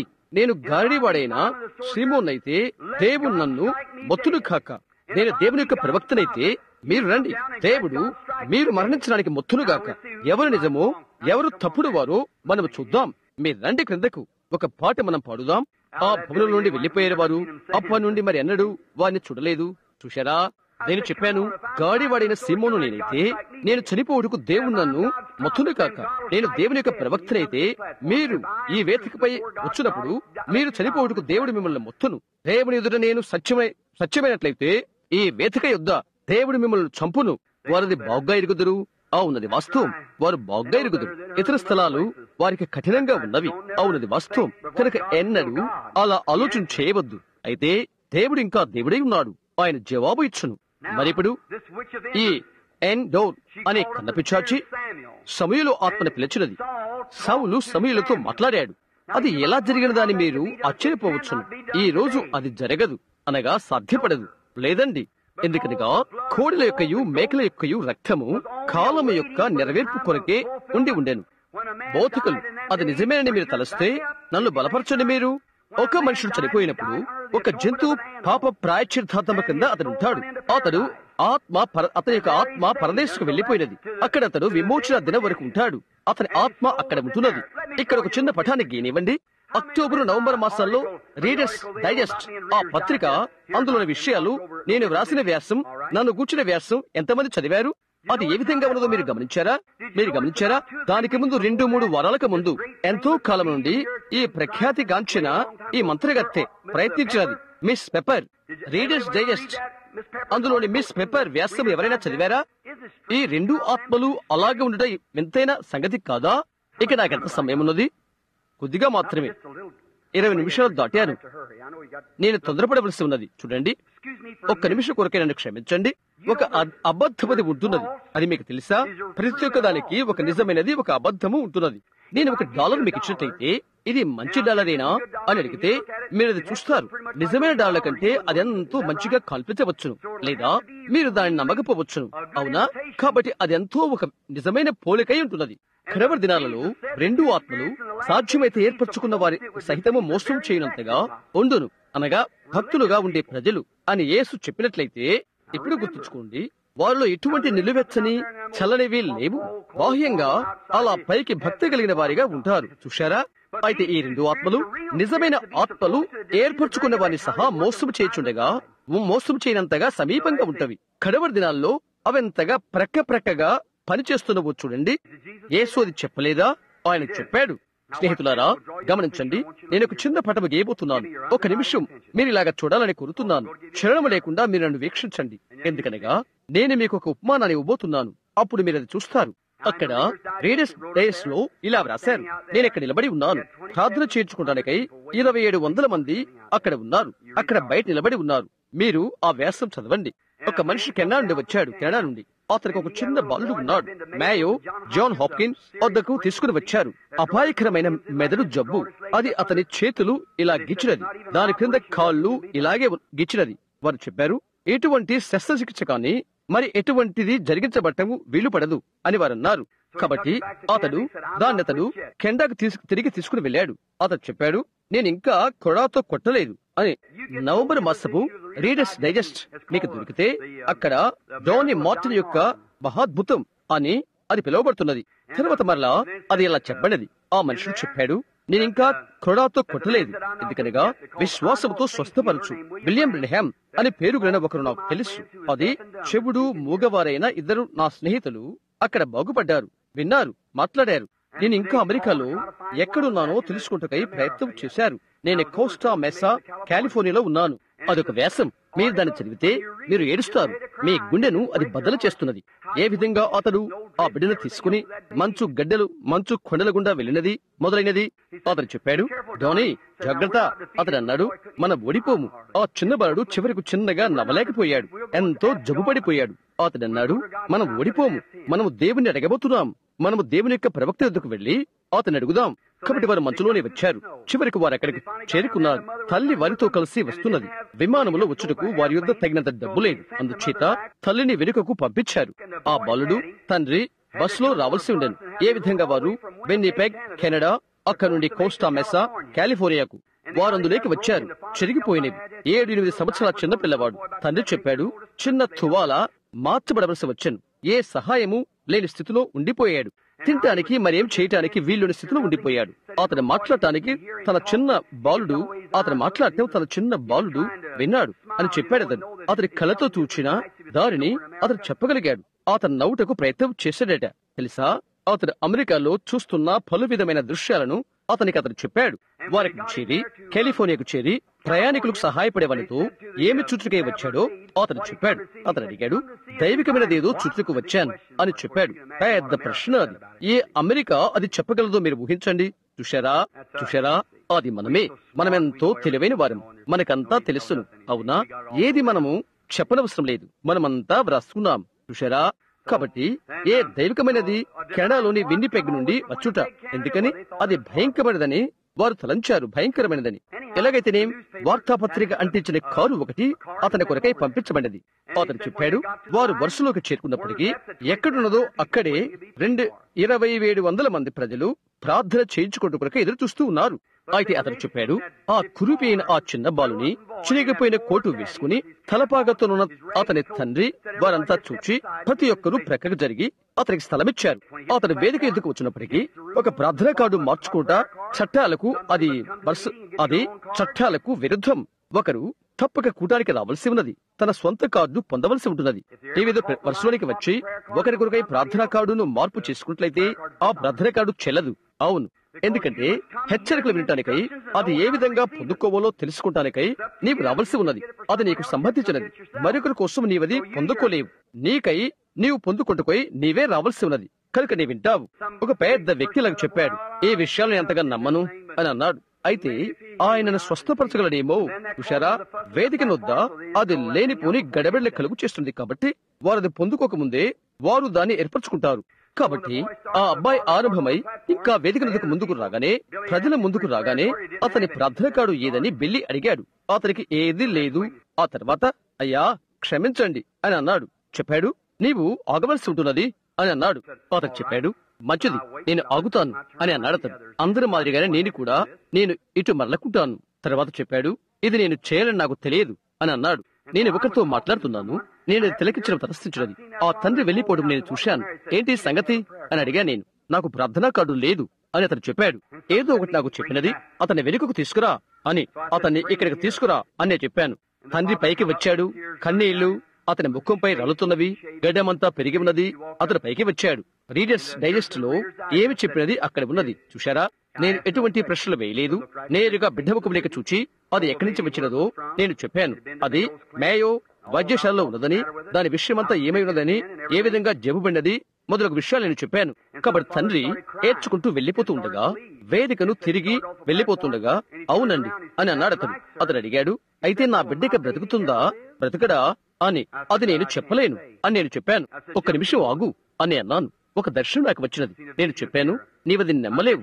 ఎందువల్లంటే మేయో ఇంకా హాప్కిన్స్ ఇద్దరు చెప్పారు, మెదడు మీద శస్త్రచికిత్స చేయటానికి వీలు లేదు అని చెప్పారు. అయితే నీవు ఏం చేయాలో నేను చెప్తాను. రేపు ఈ బిడ్డతో నీ వెళ్ళిపో. 3 రోజుల్లోగా వీధిలో ఒక నల్ల తలగల స్త్రీని నీవు కలుసుకోబోతున్నావు. ఆమె బిడ్డకేంటి అని అడుగుతుంది.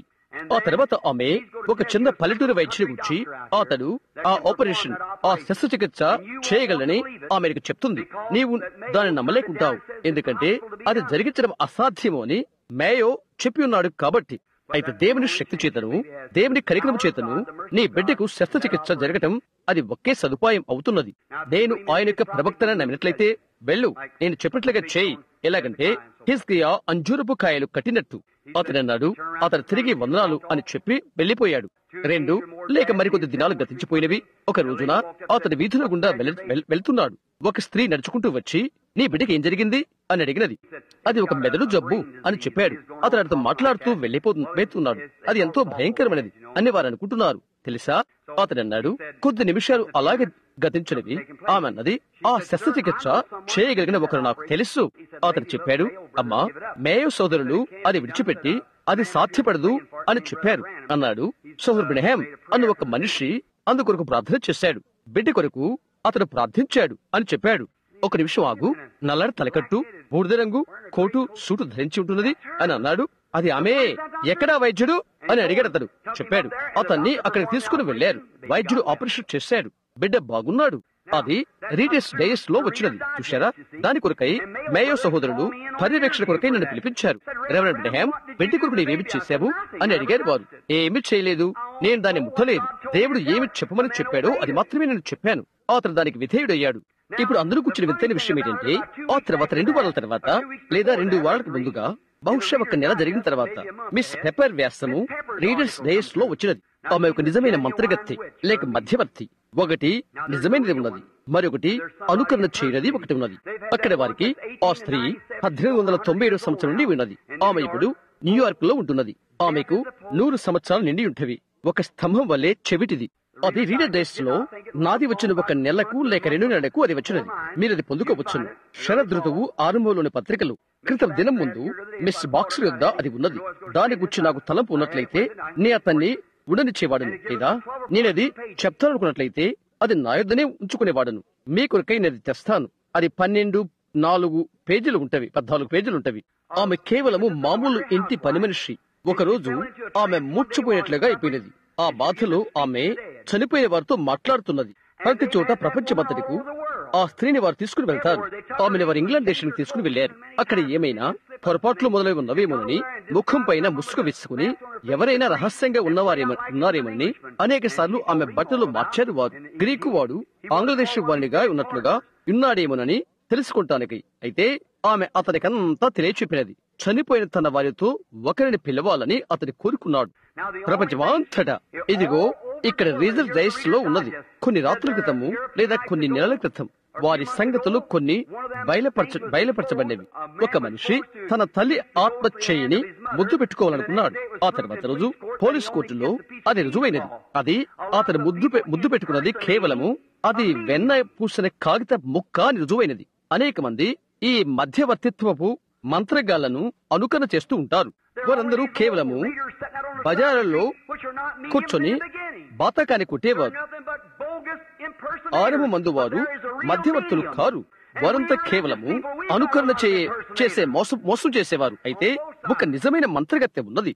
మత సంబంధమైన వారమైన మన మధ్య 2 వైపులకు కూడా ఎంతో అనుకరణ చేయవారు మనకు ఉన్నారు. ఇప్పుడు కొద్ది నిమిషాలు ఓపిక పట్టండి. ఇప్పుడు గమనించండి. ఆ మిస్ పెప్పర్ ఒక నిజమైన మంత్రగత్తె. ఆ పత్రిక ఇలాగ తెలియచేసినది. ఇక్కడ ఒక నిజమైన విషయం ఒకటి ఉన్నది. అదేంటంటే ఒక మనుషుడు చనిపోయినప్పుడు అతను చనిపోలేదు, అతను ఎక్కడో జీవిస్తూ ఉన్నాడు. ఎందుకంటే ఆ స్త్రీ వారి ఆత్మలను పిలిచి ప్రజలతో మాట్లాడుతున్నది. ఇప్పుడు సహోదరు అబ్రహాం, ఆమె ఏమి చేస్తుంది? నీవది నమ్ముతున్నావా? అవునండి, బైబిల్ అలాగ తెలియచేస్తున్నది, అందుకని నేను నమ్ముతాను. ఆమె దయ్యపు సంబంధమైనది. మంత్రతంత్రాలు అవి దయ్యపు తంత్రమే. ఆ రెంటిని ఇప్పుడు గమనించు. తర్వాత నా యొద్దకు వచ్చిన అక్షరాలను నీవు తప్పక చూడవలసి ఉన్నది. తర్వాత నా వ్యాసం ఆమె యొద్దకు చేరినది. కాలవనానికి ముగింపునకు కొంచెం ముందుగా దేవుడు ఈ సంగతులు పలుకుట వింతైన విషయం కాదా? రీడర్స్ డైజెస్ట్ లో అది ఆకాశము క్రింద ఉన్న అన్ని భాషల్లో ప్రచురమవుతున్నది. అది చూశారా? గమనించండి, అది ఒకదానిని ఒకటి వెంబడించడము వింతైన విషయం కాదా? ఈ విధంగా అక్షరాలు ఉంచారు. సహోదరు బ్రహ్యాం, అది నీవు ఒక మంత్రిగాడవు కాక మరొకటివి కాదని అది రుజువు చేస్తున్నది అని అన్నారు. అది దానికి రుజువు చేస్తున్నది. ఇటు చూడు, ఆమె ఎక్కడికి వెళ్తుందో నీవు ఆ స్త్రీతో చెప్పావు. ఆ స్త్రీని చూడు. నేను చెప్పాను, ఒక నిమిషం ఆగు, అధికారయుక్తమైన ఒక ఉత్తరం నా దగ్గర ఉన్నది, క్షమించండి, ప్రజల యొద్దకు పంపుటకు. నేను చెప్పాను, బోధకులైన మీకు ఎంత కొద్దిగా తెలుసును? మీ శరీరము బాప్తిసం పొందుటకు బదులుగా మీ మెదడులు బాప్తిసం పొందవలసి ఉన్నది. అవునా అని నేను చెప్పాను. విషయాల గురించి ఆలోచించుట మనవద్దు, దాని గురించి ఆలోచించడానికి ప్రయత్నించవద్దు. ఆ విధంగానే మిగతా రోజుల్లో వారు చేశారు. యేసును వారు చూశారు. ఆయన చేయగలని వారికి తెలుసు. ఆయన చేయగలనని వారికి తెలుసు. వారి హృదయ రహస్యాలు ఆయనకు తెలుసును. వారు ఎందుకు ఆ విధంగా చేస్తున్నారో ఆయనకు తెలుసు. వారు అన్నారు, ఆయన దయ్యముల అధిపతి అని, ఆయన బల్జెబూబు అని, లోకములో ఉత్తమమైన జ్యోతిష్కుడు అని ఆయన వారు పిలిచారు. దేవుని కుమారుడిని ఎరుగుటకై వారు లెక్కలు పెట్టే వాటిని వారు నిలుపు చేయలేదు. అది ఎరుగుటకై వారంతటి ఆత్మ సంబంధమైన వారు కాదు. అదే విషయాన్ని చదివారు. నిజం, యేసు యెరూషలేముకు వచ్చి కంచరగాడిద పైన పయనించవలసి ఉన్నది. అయితే వారు రెండవ రాకడకు ఎదురు చూస్తున్నారు. అలాంటి విషయమే ఈ రోజు కూడా. నిజమైన వస్తువు యొక్క పైభాగాన్ని వారు చూస్తున్నారు. హల్లెలూయా! అవునది వాస్తవం. దేవుడు ఇక్కడ ఉన్నాడని నాకు తెలుసు. ఈ మధ్యాహ్నం మీ యొక్క ఎక్కువ సమయాన్ని నేను తీసుకుంటానని నాకు తెలుసు. అయితే నీవు దీన్ని చూడవలసి ఉన్నది. స్నేహితుడా, నేను మరలా నిన్ను చూడనట్లయితే చూడకపోవచ్చును. దయ్యాలంటే ఏంటో నీవు ఎరగవలసి ఉన్నది. ఏది సత్యమో ఏది తప్పో నీవు తెలుసుకునవలసి ఉన్నది. అదెంతో దగ్గరగా ఉన్నది. విషయాన్ని నీవు వేరు చేయవలసి ఉన్నది. తెలుసుకో, అది ఎక్కడో కాదు. పరిశీల వలె ఏదో దారిన ఈ ప్రక్కకు కాదు, ఏదో దారిన ఆ ప్రక్కకు కాదు. అది ఎక్కడే దగ్గరగా ద్వారంలోనే ఉన్నది. దాన్ని నీవు గమనించు. మనము ఆ రెండు దృష్టాంతాలను, ఆ రెండు కేసులను తీసుకుందాము. నేను $1 తీసుకుని మీకు ఇస్తే, నేను ఒక నకిలీ డాలరు ఇచ్చినట్లయితే మీరు అది చూచుకొనకై మనకు ఒక ఉపానాన్ని మనం వాడుదాం. నీవు జ్ఞానమగిన వ్యక్తివైతే నీవు ఒక $1 తీసుకుని దాని వైపు చూచి మొదటిగా నీవేమి చేస్తావంటే, మొదటిగా అది దేనితో తయారు చేయబడినదో అది నీవు చూస్తావు. అవును కదా? అది దేనితో చేయబడినదో నీవు చూస్తావు. దాని యొక్క యోగ్యతను నీవు చూస్తావు. ఒక నిజమైన డాలరు కాగితము చేత తయారు కాబడదు. అది కొంత భాగము కాగితము, పట్టుతో ఉంటున్నది. అవునా? మొదటి విషయం ఏదో తెలుసా? నీవు దాని యొక్క విలువను ఎరగవలసి ఉన్నది. అదే మొదటి సూచన. ఇప్పుడు దాన్ని ఈ వైపున తీసుకుందాం, ఇంకా ప్రభువును ఈ వైపున తీసుకుందాం. అది మనతో వ్యవహరిస్తుంది. ఇప్పుడు చూడు, మొదటిగా నీవు గమనించవలసి ఉన్నది, నీ వ్యాసాన్ని నీవు గమనించు, కనిపెట్టు. ఆమె యొక్క 50 లేక ఎన్నో ఆ పురాతన సంవత్సరాల్లో చెప్తున్న జ్యోతిష్యమంతా చనిపోయిన వారి ఆత్మలను పిలుస్తున్నప్పుడు ఆమె ఏ ఒక్కసారి కూడా దేవుని గురించి కానీ, క్రీస్తుని గురించి కానీ, దైవిక స్వస్థతను గురించి కానీ, విమోచన గురించి కానీ, తీర్పును గురించి కానీ ఏనాడు చెప్పలేదు. అందులో అల్పబుద్ధి సరసలాటలు తప్ప మరొకటి లేదు. అయితే ఈ ప్రక్కనైతే అది ఎప్పుడు కూడా దేవుడు, తీర్పు, యేసు రాకడ, దైవిక స్వస్థత, దేవుని శక్తి, విమోచన, దాని యొక్క విలువను చూడు. సువార్తను ప్రకటించుటకు జ్యోతిష్కులను, మంత్రిగాలను నీవు చూడనవసరం లేదు. ప్రజల సంగతి ఏంటి? అయ్యో, గమనించు. నిజమైనది ఏదంటే అది నిజమైన డాలరా లేక అది నీవు ఎరుగవాలంటే అది దాని మాదిరిగానే అది కల్పించినట్లయితే దాని నంబర్లు తీసుకుని, దాని సంఖ్యను తీసుకుని తిరిగి దాన్ని ముద్రణాలయానికి పంపు. దానికి సంబంధించిన సంఖ్యలు అక్కడ ఉన్నట్లయితే దాని కొరకు ఒక $20 ఎదురు చూస్తుంటది. అవునా? అలాగైతే సహోదరుడా, ఆమె చేసినది ఏదో అది తీసుకుని బైబిల్ యొద్దకు దాన్ని తీసుకుని వెళ్ళు. దానిని నీవు ఎండార్స్ అను మంత్రగతితో చూడగలవు. ఇక్కడ ఏమి ఉన్నదో తీసుకో, దాన్ని నీవు తిరిగి పొందుకుంటావు. గ్రంథమైన ఈ ధన ముద్రాలయంలో పొందుకుంటావు.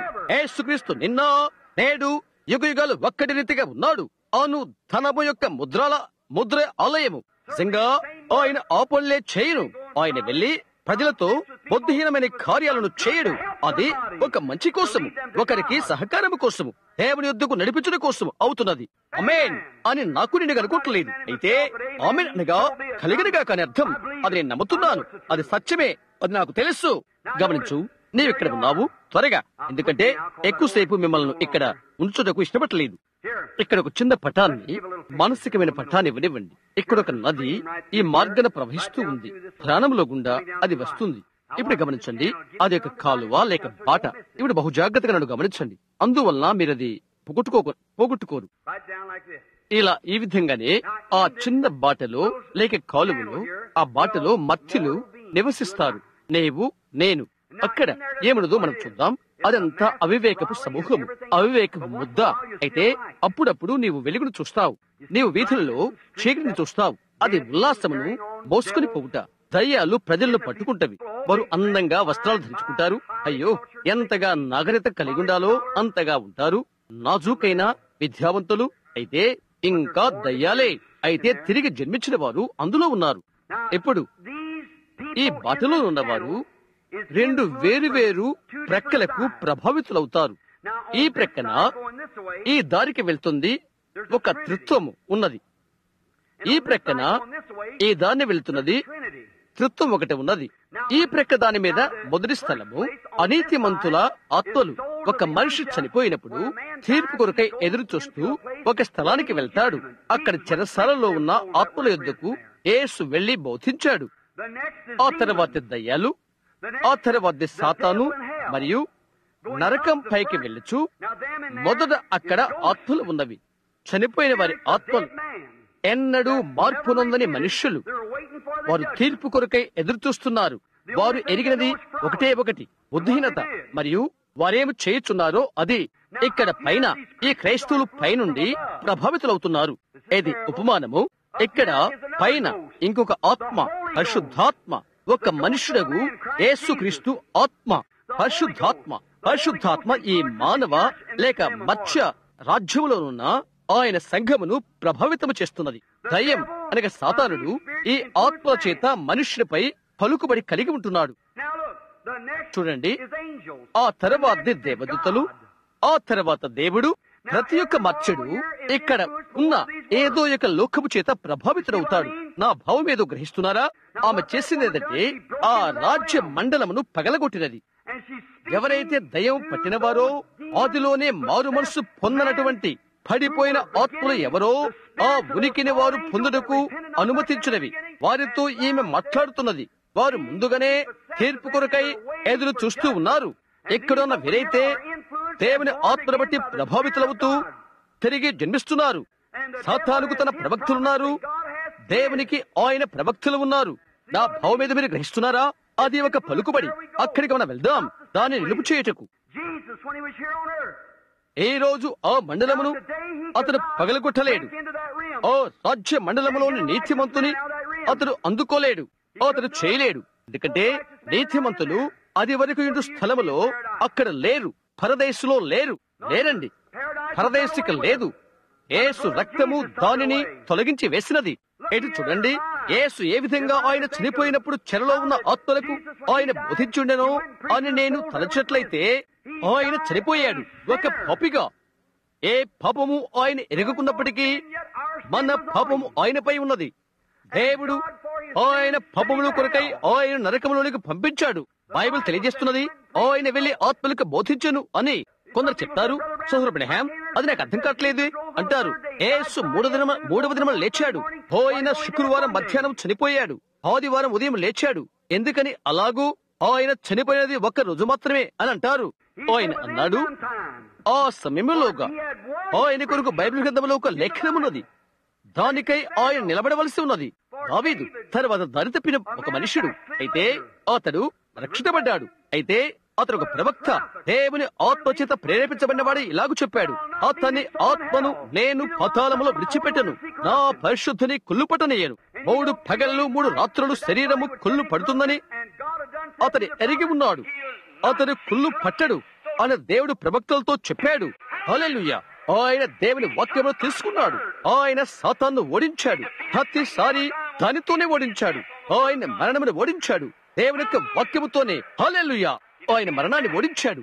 ఆయన్ను వారు చంపినప్పుడు ఆయన చనిపోయాడు. ఒక పాపి, నా పాపములు నీ పాపములు ఆయనపై మోపబడి ఉన్నవి. ఆయన లోపలికి వెళ్ళాడు. ఆయన అక్కడ తలుపు తట్టడము నేను చూడగలుగుతున్నాను. అక్కడ ఉన్న నశించిన ఆత్మలు బయటికి వచ్చి ఇలా అడిగారు, మంచిది, నీవెవరు? ఆయన అడిగాడు, మీరెందుకు హనోకు మాట వినలేదు? ప్రవచించిన మిగతా ప్రవక్తల మాటలు మీరు ఎందుకు వినలేదు? వారు తీర్పు తీర్చబడ్డారు. ఒకప్పుడు దేవుని కుమారుడు నేనే, నా రక్తము చిందించబడినది. నేనేమి చేయాలని ప్రవక్తలు ప్రవచించున్నారో దానిని నెరవేర్చాను. దాని క్రింద దయ్యాలు ఉన్నవి. అందులోని నరకంలోనికి వెళ్ళాడు. సాతాను యుద్ధ నుండి మరణం యొక్క పాతాళం యొక్క తాళపు చెవులు తీసుకుని ఆయన ప్రక్కలో తగిలించుకుని వెనుదిరిగాడు. హల్లెలూయా! అది తెల్లవారు అరుణోదయం. హల్లెలూయా! అక్కడ ఒక చిన్న పటాన్ని గిచ్చుకుందాం. అది ఉదయవేళ. ఇక్కడ పరదేశంలో మరో గుంపు వారు అక్కడ ఉన్నారు. వారిప్పుడు అక్కడ లేరు.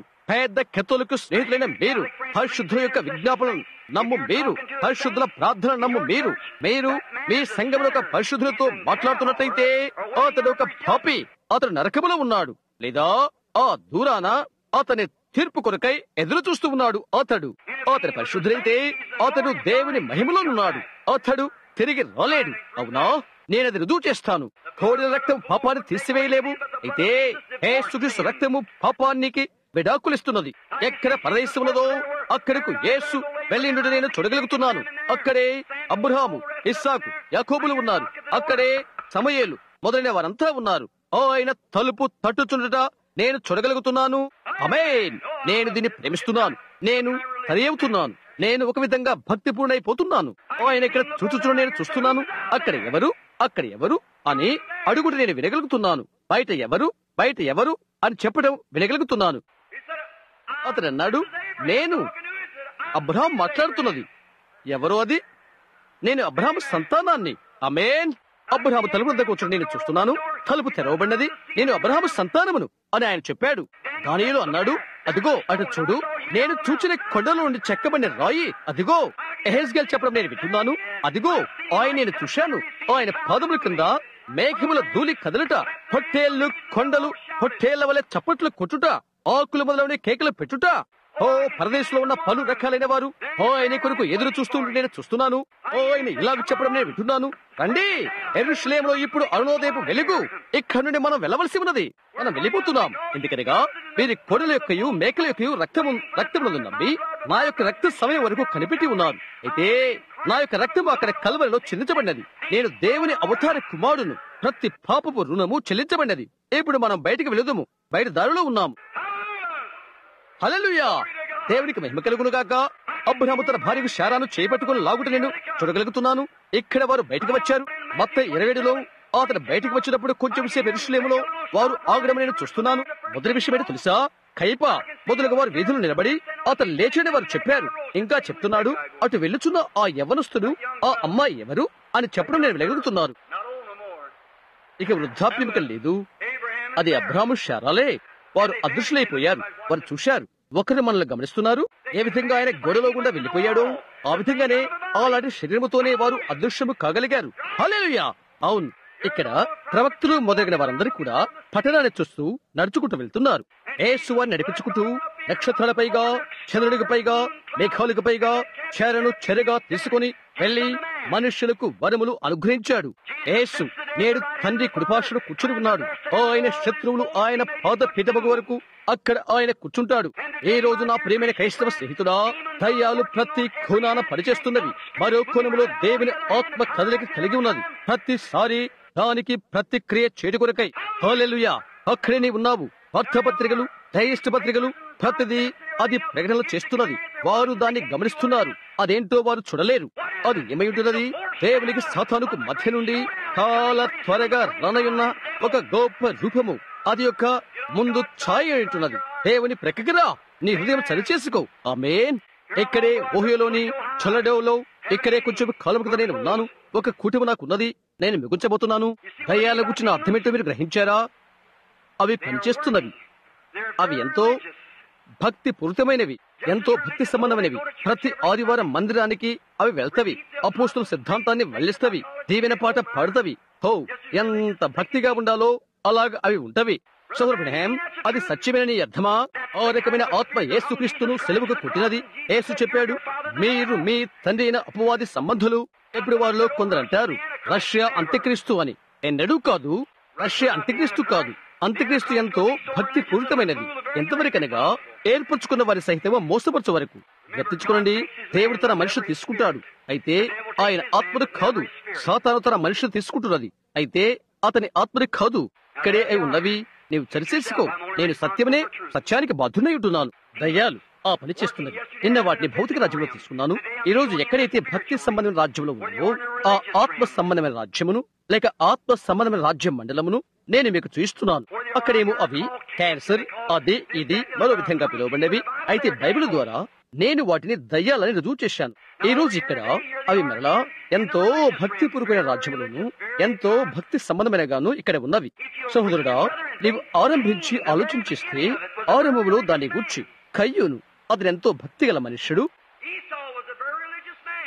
ఏషయ ఎంతో భక్తిగల మనుష్యుడు, యూదా ఎంతో భక్తిగల మనుష్యుడు. అది భక్తి, ఇది లోకానికి ఆవులు కాదు, అది తరగతుల్లో ఉన్నదే. అది గమనించు, దయ్యపు శాస్త్రము. కొద్ది కాలం తర్వాత ఒకసారి దాన్ని కొంచెం ఎక్కువ చెప్తాను, మనకు ఆలస్యమైపోతున్నది. ఎవరిని విమర్శించవద్దు, ప్రతివాన్ని ప్రేమించు. నీ గుండెల్లో నుండి నీవు ప్రేమించకపోతే ఇక క్రీస్తు నీలో లేడు. ఓహియాలోని టొలెడోలో ఒక చిన్న పలహారశాలకు నేను వెళ్ళాను. నేను ఒక స్థలంలో ఒక చిన్న డంకాడ్ స్థలంలో భుజిస్తున్నాను. మంచి చిన్న స్థలం అది. వారు చాలా మంచివారు. సండే స్కూల్కు వెళ్ళుట కనుకై వారు అది మూసివేశారు. వారు ఆ విధంగా చేసినప్పుడు నేను వీధి దాటి ఒక చిన్న లోక సంబంధమైన స్థలానికి వెళ్ళవలసి వచ్చినది. నేను ఎక్కడికి నడుచుకుంటూ వెళ్ళాను.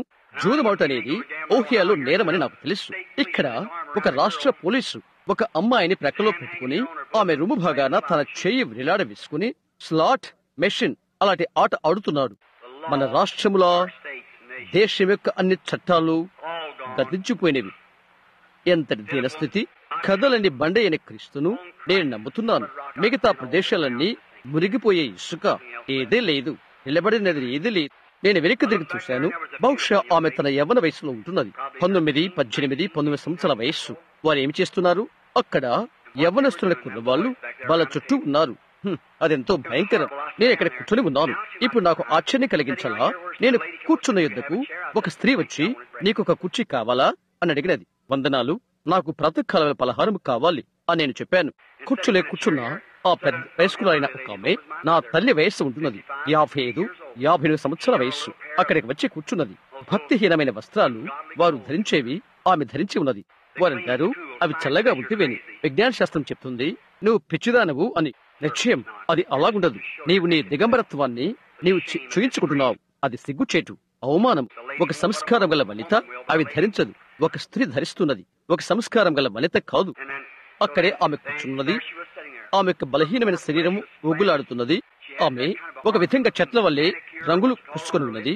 పెదవులకు అంతటా కూడా ఒక పురుషుని వలె చిన్న తలకట్టు కలిగి ఉన్నది. అదంతా పైకి చిందరబందరగా ఉన్నది. అది అవమానమని బైబిల్ ఏం చెప్తుందో ఆ విధంగా బైబిల్ నిర్వచిస్తుంది. స్త్రీ తన తల వెంట్రుకలు కత్తిరించుకున్నట్లయితే పురుషుడు ఆమెకు విడాకులిచ్చుటకు హక్కు కలిగి ఉన్నాడు అని. ఎందుకంటే ఆమె అతని యందు నమ్మకస్తురాలు కాదు అని. కొన్ని దినాలు మనం ఇక్కడ ఉండి బైబిల్ బోధించవలసి ఉంటుంది.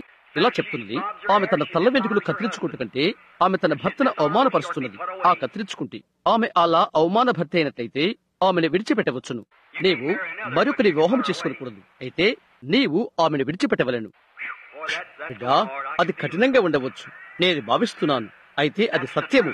పరిశుద్ధాత్మ రాజ్య మండలంలో మనం అది కలిగి ఉంటాము. అయితే మనం వాటికి అడ్డుగడియలు వేశాము. ఒక పెద్ద సహోదరుడు చెప్తూ ఉంటాడు, గడియలు మనం వేయదాం, మనం పాపముతో రాజీపడ్డాం, మనము గడియలు వేయదాము. గొర్రెలు బయటకు వెళ్ళినవి, అయితే మేకలు లోపలకు ఎలా వచ్చినవి? నీవు గడియలు వేయి, అది సంగతి.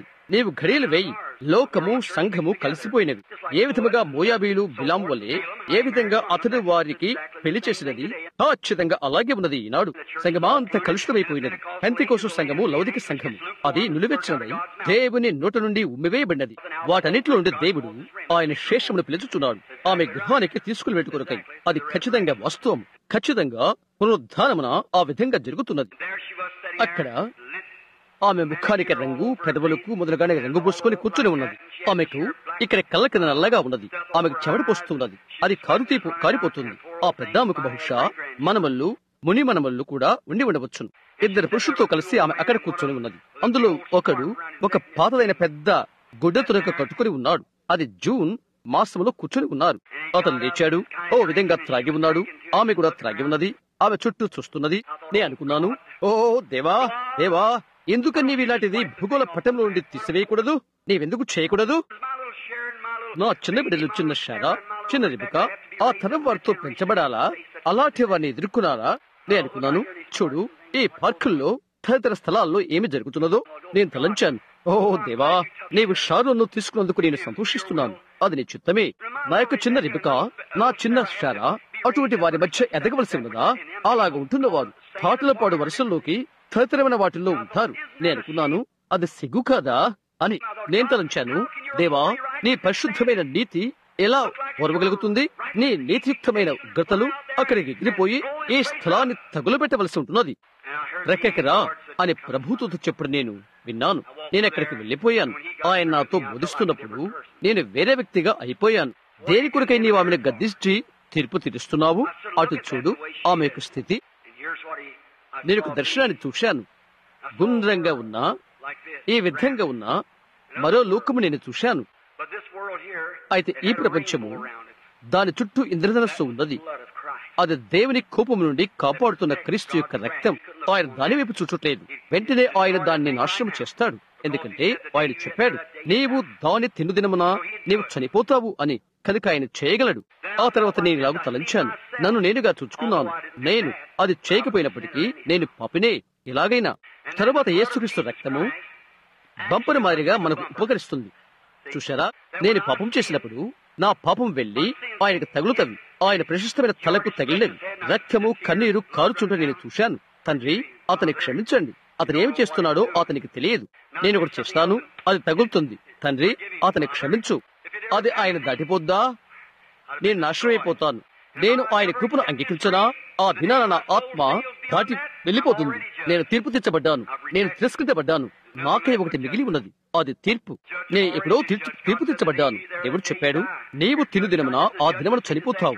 నీవు అక్కడే తీర్పు తెచ్చబడ్డావు. క్రీస్తు ఎడల నీకున్న అభిమతమేదో ఈ మధ్యాహ్న వేళ ఇదే తీర్పు సింహాసనం అవుతున్నది. ఆ తర్వాత నేను తలంచాను, అవును, అది నిజమే. నేను ఒక దినం చూశాను. నేను దూగాడుతూ ఆయన వద్దకు వెళ్ళాను. ఒక పాపిగా నా పాత పుస్తకం అక్కడ పెట్టబడి నేను చూశాను. ప్రతిదీ అందులో ఉన్నది. నా పాపం ఏమి చేస్తుందో నేను చూశాను. ప్రభువా, నన్ను క్షమించవా అని నేను అడిగాను. ఆయన ప్రక్కలో నుండి ఆయన చేయి తీశాడు. కొంత రక్తం బయటకు తీసి క్షమించాను అని పైన వ్రాశాడు. మరచిపోవుట అనే సముద్రములో అది తిరిగి పారవేశాడు. ఇక జ్ఞాపకం లేకుండా కొరకై అది ఎన్నటికీ అలాగే అయిపోయినది. ఆయన చెప్పాడు, నేను నిన్ను క్షమించాను. అయితే నీవు ఆమెకు తీర్పు తీరుస్తున్నావు. అది నా తలపును మార్చినది. ప్రభువా, నన్ను కరుణించు అని నేను అడిగాను. నేను ఎక్కడి నుండి వచ్చిన తర్వాత నేను ఎక్కడికి వెళ్ళి కూర్చున్నాను. అమ్మా, ఎలాగున్నారు అని అడిగాను. ఓ హలో అని అన్నదామె. నేను చెప్పాను, నీవు నన్ను క్షమించినట్లయితే నేను చెప్పాను, నేను రెవరెండ్ బ్రహాంను, ఒక దైవ సేవకుడును. ఓ క్షమించు, క్షమించు రెవరెండ్ బ్రహాం. అమ్మా, నేను అన్నాను, నేను కథ చెప్పాను. నేను అక్కడే నిలబడి నేను నీకు తీర్పు తీరుస్తున్నాను ఇలాగ తలుస్తూ, ఓ ఎంతటి భీకరమైన విషయం అని అనుకుంటున్నాను. బహుశా నీకు బిడ్డలు ఉండవచ్చును, నాకున్నారు అని అన్నదామె. అలా తప్పు చేయడానికి గల కారణమేంటి అని అడిగాను. ఎవరి హృదయాన్నైనా చింపివేయగలంతటి కథను ఆమె నాకు వివరించినది. నేను చెప్పాను, నేను దేవుని ఇలా అడుగుతున్నాను, భూమిలో నుండి అలాంటి దాన్ని ఎందుకు ఆయన వెంటనే ధనన చేయకూడదు అని. ఇక్కడ నీవు ఇద్దరు త్రాగిన వారి మధ్య ఉన్నావు, నీవు త్రాగి ఉన్నావు. నేను అన్నాను, ఆ రక్తము దేవుని కోపాన్ని నీ దగ్గర నుంచి తీసివేస్తున్నది. ఒక్కనొక దినాన నీవు చనిపోబోతున్నావు. ఇప్పుడు నీవు స్వేచ్ఛ గల వ్యక్తివి. నీవు స్వీకరించగలవు, తృణీకరించగలవు. నేను చెప్పాను, అయితే ఒక దినాన అది దాటిపోతున్నది. ఎటువంటి కనికరిక ఉండదు. నీవు నీ పాపంలోనే చనిపోతే నీవిప్పుడు తీర్పు తీర్చబడ్డావు. నీవు నరకానికి వెళ్తావు. అదేంటో తెలుసా? ఆ రెస్టారెంట్ లో ఆమె ఆ స్థానం నుండి కదలినది. నీ జీవితంలో నీ వెన్నడి విన్నటువంటి ప్రార్థనా కూటము మాకు జరిగినది. ఆమె క్రీస్తు వద్దకు వచ్చినది. ఏంటి అది? నీవు వారిని శిక్షించవద్దు. సువార్తను వారికి చెప్పు. వారు దయ్యాలు పట్టినవారు. వారు ఈ రాజ్య మండలంలోని మధ్యలు. ఒక చోట నుండి వారు పలుకుబడి కలిగి ఉంటున్నారు. మన పలుకుబడి పైనుండి వచ్చినది. ఇతరులను క్రీస్తు వద్దకు నడిపించుటకు మన వరములతో మనమేమి చేయాలో చూద్దాం. మా పరలోకపు తండ్రి, నీ మంచితనానికి, నీ కనికరానికి మేము ధన్యవాదాలు చెల్లించుకుంటున్నాం. నన్ను క్షమించండి ప్రభువా. ఒకవేళ ప్రజలను ఎక్కువసేపు ఇక్కడ ఉంచవచ్చును. అయితే ఈ విధంగా ఈ మధ్యాహ్న వేళ కూటమును ముగించుచు దయ్యాలను గుర్చి వారికి చెప్పాలని నేను ఆశించాను. నేను ఒక చోట ఒక ప్రసంగములో నేనెంతగానో దాన్ని చెక్కాను. అయితే అక్కడో ఇక్కడో దానిని వారు ఏరుకునవచ్చును. నా భావం ఏదో అర్థం చేసుకునవచ్చును. అది తెచ్చుటకు గల నా హృదయ వాంఛ నీకు తెలుసు. ఈ మధ్యాహ్న ప్రజలు ఇక్కడ నుండి వెళ్లిపోయి ప్రతి స్త్రీ పురుషుడు వారు చేసే ప్రతి కదలికను కనిపెడుతూ స్వేచ్ఛ ఆనందాలతో వారు జీవించుదురు కాక దేవుడు వారిని రక్షించడని వారు తెలుసుకుందరు కాక. వారు ఆయన వైపు చూచి వారి యొక్క సమస్తమైన మూఢనమ్మకాలు, వారి చుట్టూరున్న పలు నమ్మకాలు మర్చిపోయి శాంతవంతముగాను నెమ్మదితోనూ దేవునిందుల భయభక్తులతోనూ వారు ఉందురు కాక. ఇంకా దేవా, దేని కొరకైనా నీవు వారిని వాడుకుని కోరినట్లయితే వారెక్కడికి వెళ్ళుటకు నీవు ఆశిస్తున్నావో అక్కడకు, వారు ఏమి చేయాలని నీవు కోరుతున్నావో అది చేయుటకు నీవు వారితో నేరుగా మాట్లాడండి. ప్రజలు తమ్ము తాము తగ్గించుకుని క్రీస్తుని వారి హృదయాల్లో కనుగొందురు కాక. ప్రభువా, మా ప్రతి అతిక్రమను క్షమించండి. సాతాను గర్జించువలే ప్రతి ఒక్క చోట తనకిష్టమైన వారిని మెరుగుడు కొరకై మత సంబంధమైన, భక్తి సంబంధమైన బట్వాడ సంచులు ధరించినదని మాకు తెలుసును. ఓ దేవా, ఈ దినులైన చిన్న బిడ్డలు ప్రతి చోట ఉన్నారు. వారి వైపు చూడండి. వారు ప్రజలకు తెరవబడి తెలియచేయబడి ఉన్నారు. దేవా, వారి యొక్క కనికరము చూపమని, వారందరినీ రక్షించమని, రోగులు స్వస్థపరచమని నేను నీకు ప్రార్థన చేస్తున్నాను. దేవా, పాత దయ్యాలైన ఈ రోగములు నీ బిడ్డల మీదకి వచ్చుచున్నవని మాకు తెలుసు. ఆ భద్రత కొరకై నీ యొద్ద ఒక ప్రాయశ్చిత్తార్థ బలి ఉంచుకుని ఉన్నావు. పాపం చెడుకు కారణమైన అన్ని దయ్యాలు దాని నుండి భద్రతకై నీ యొద్ద ఒక పాప ప్రాయశ్చిత్తార్థ బలి ఉన్నది. నీవు దాన్ని అనుగ్రహించమని యేసు నామములో ప్రార్థిస్తున్నాను. ఆమేన్. నేను ఆశ్చర్యపోతున్నాను.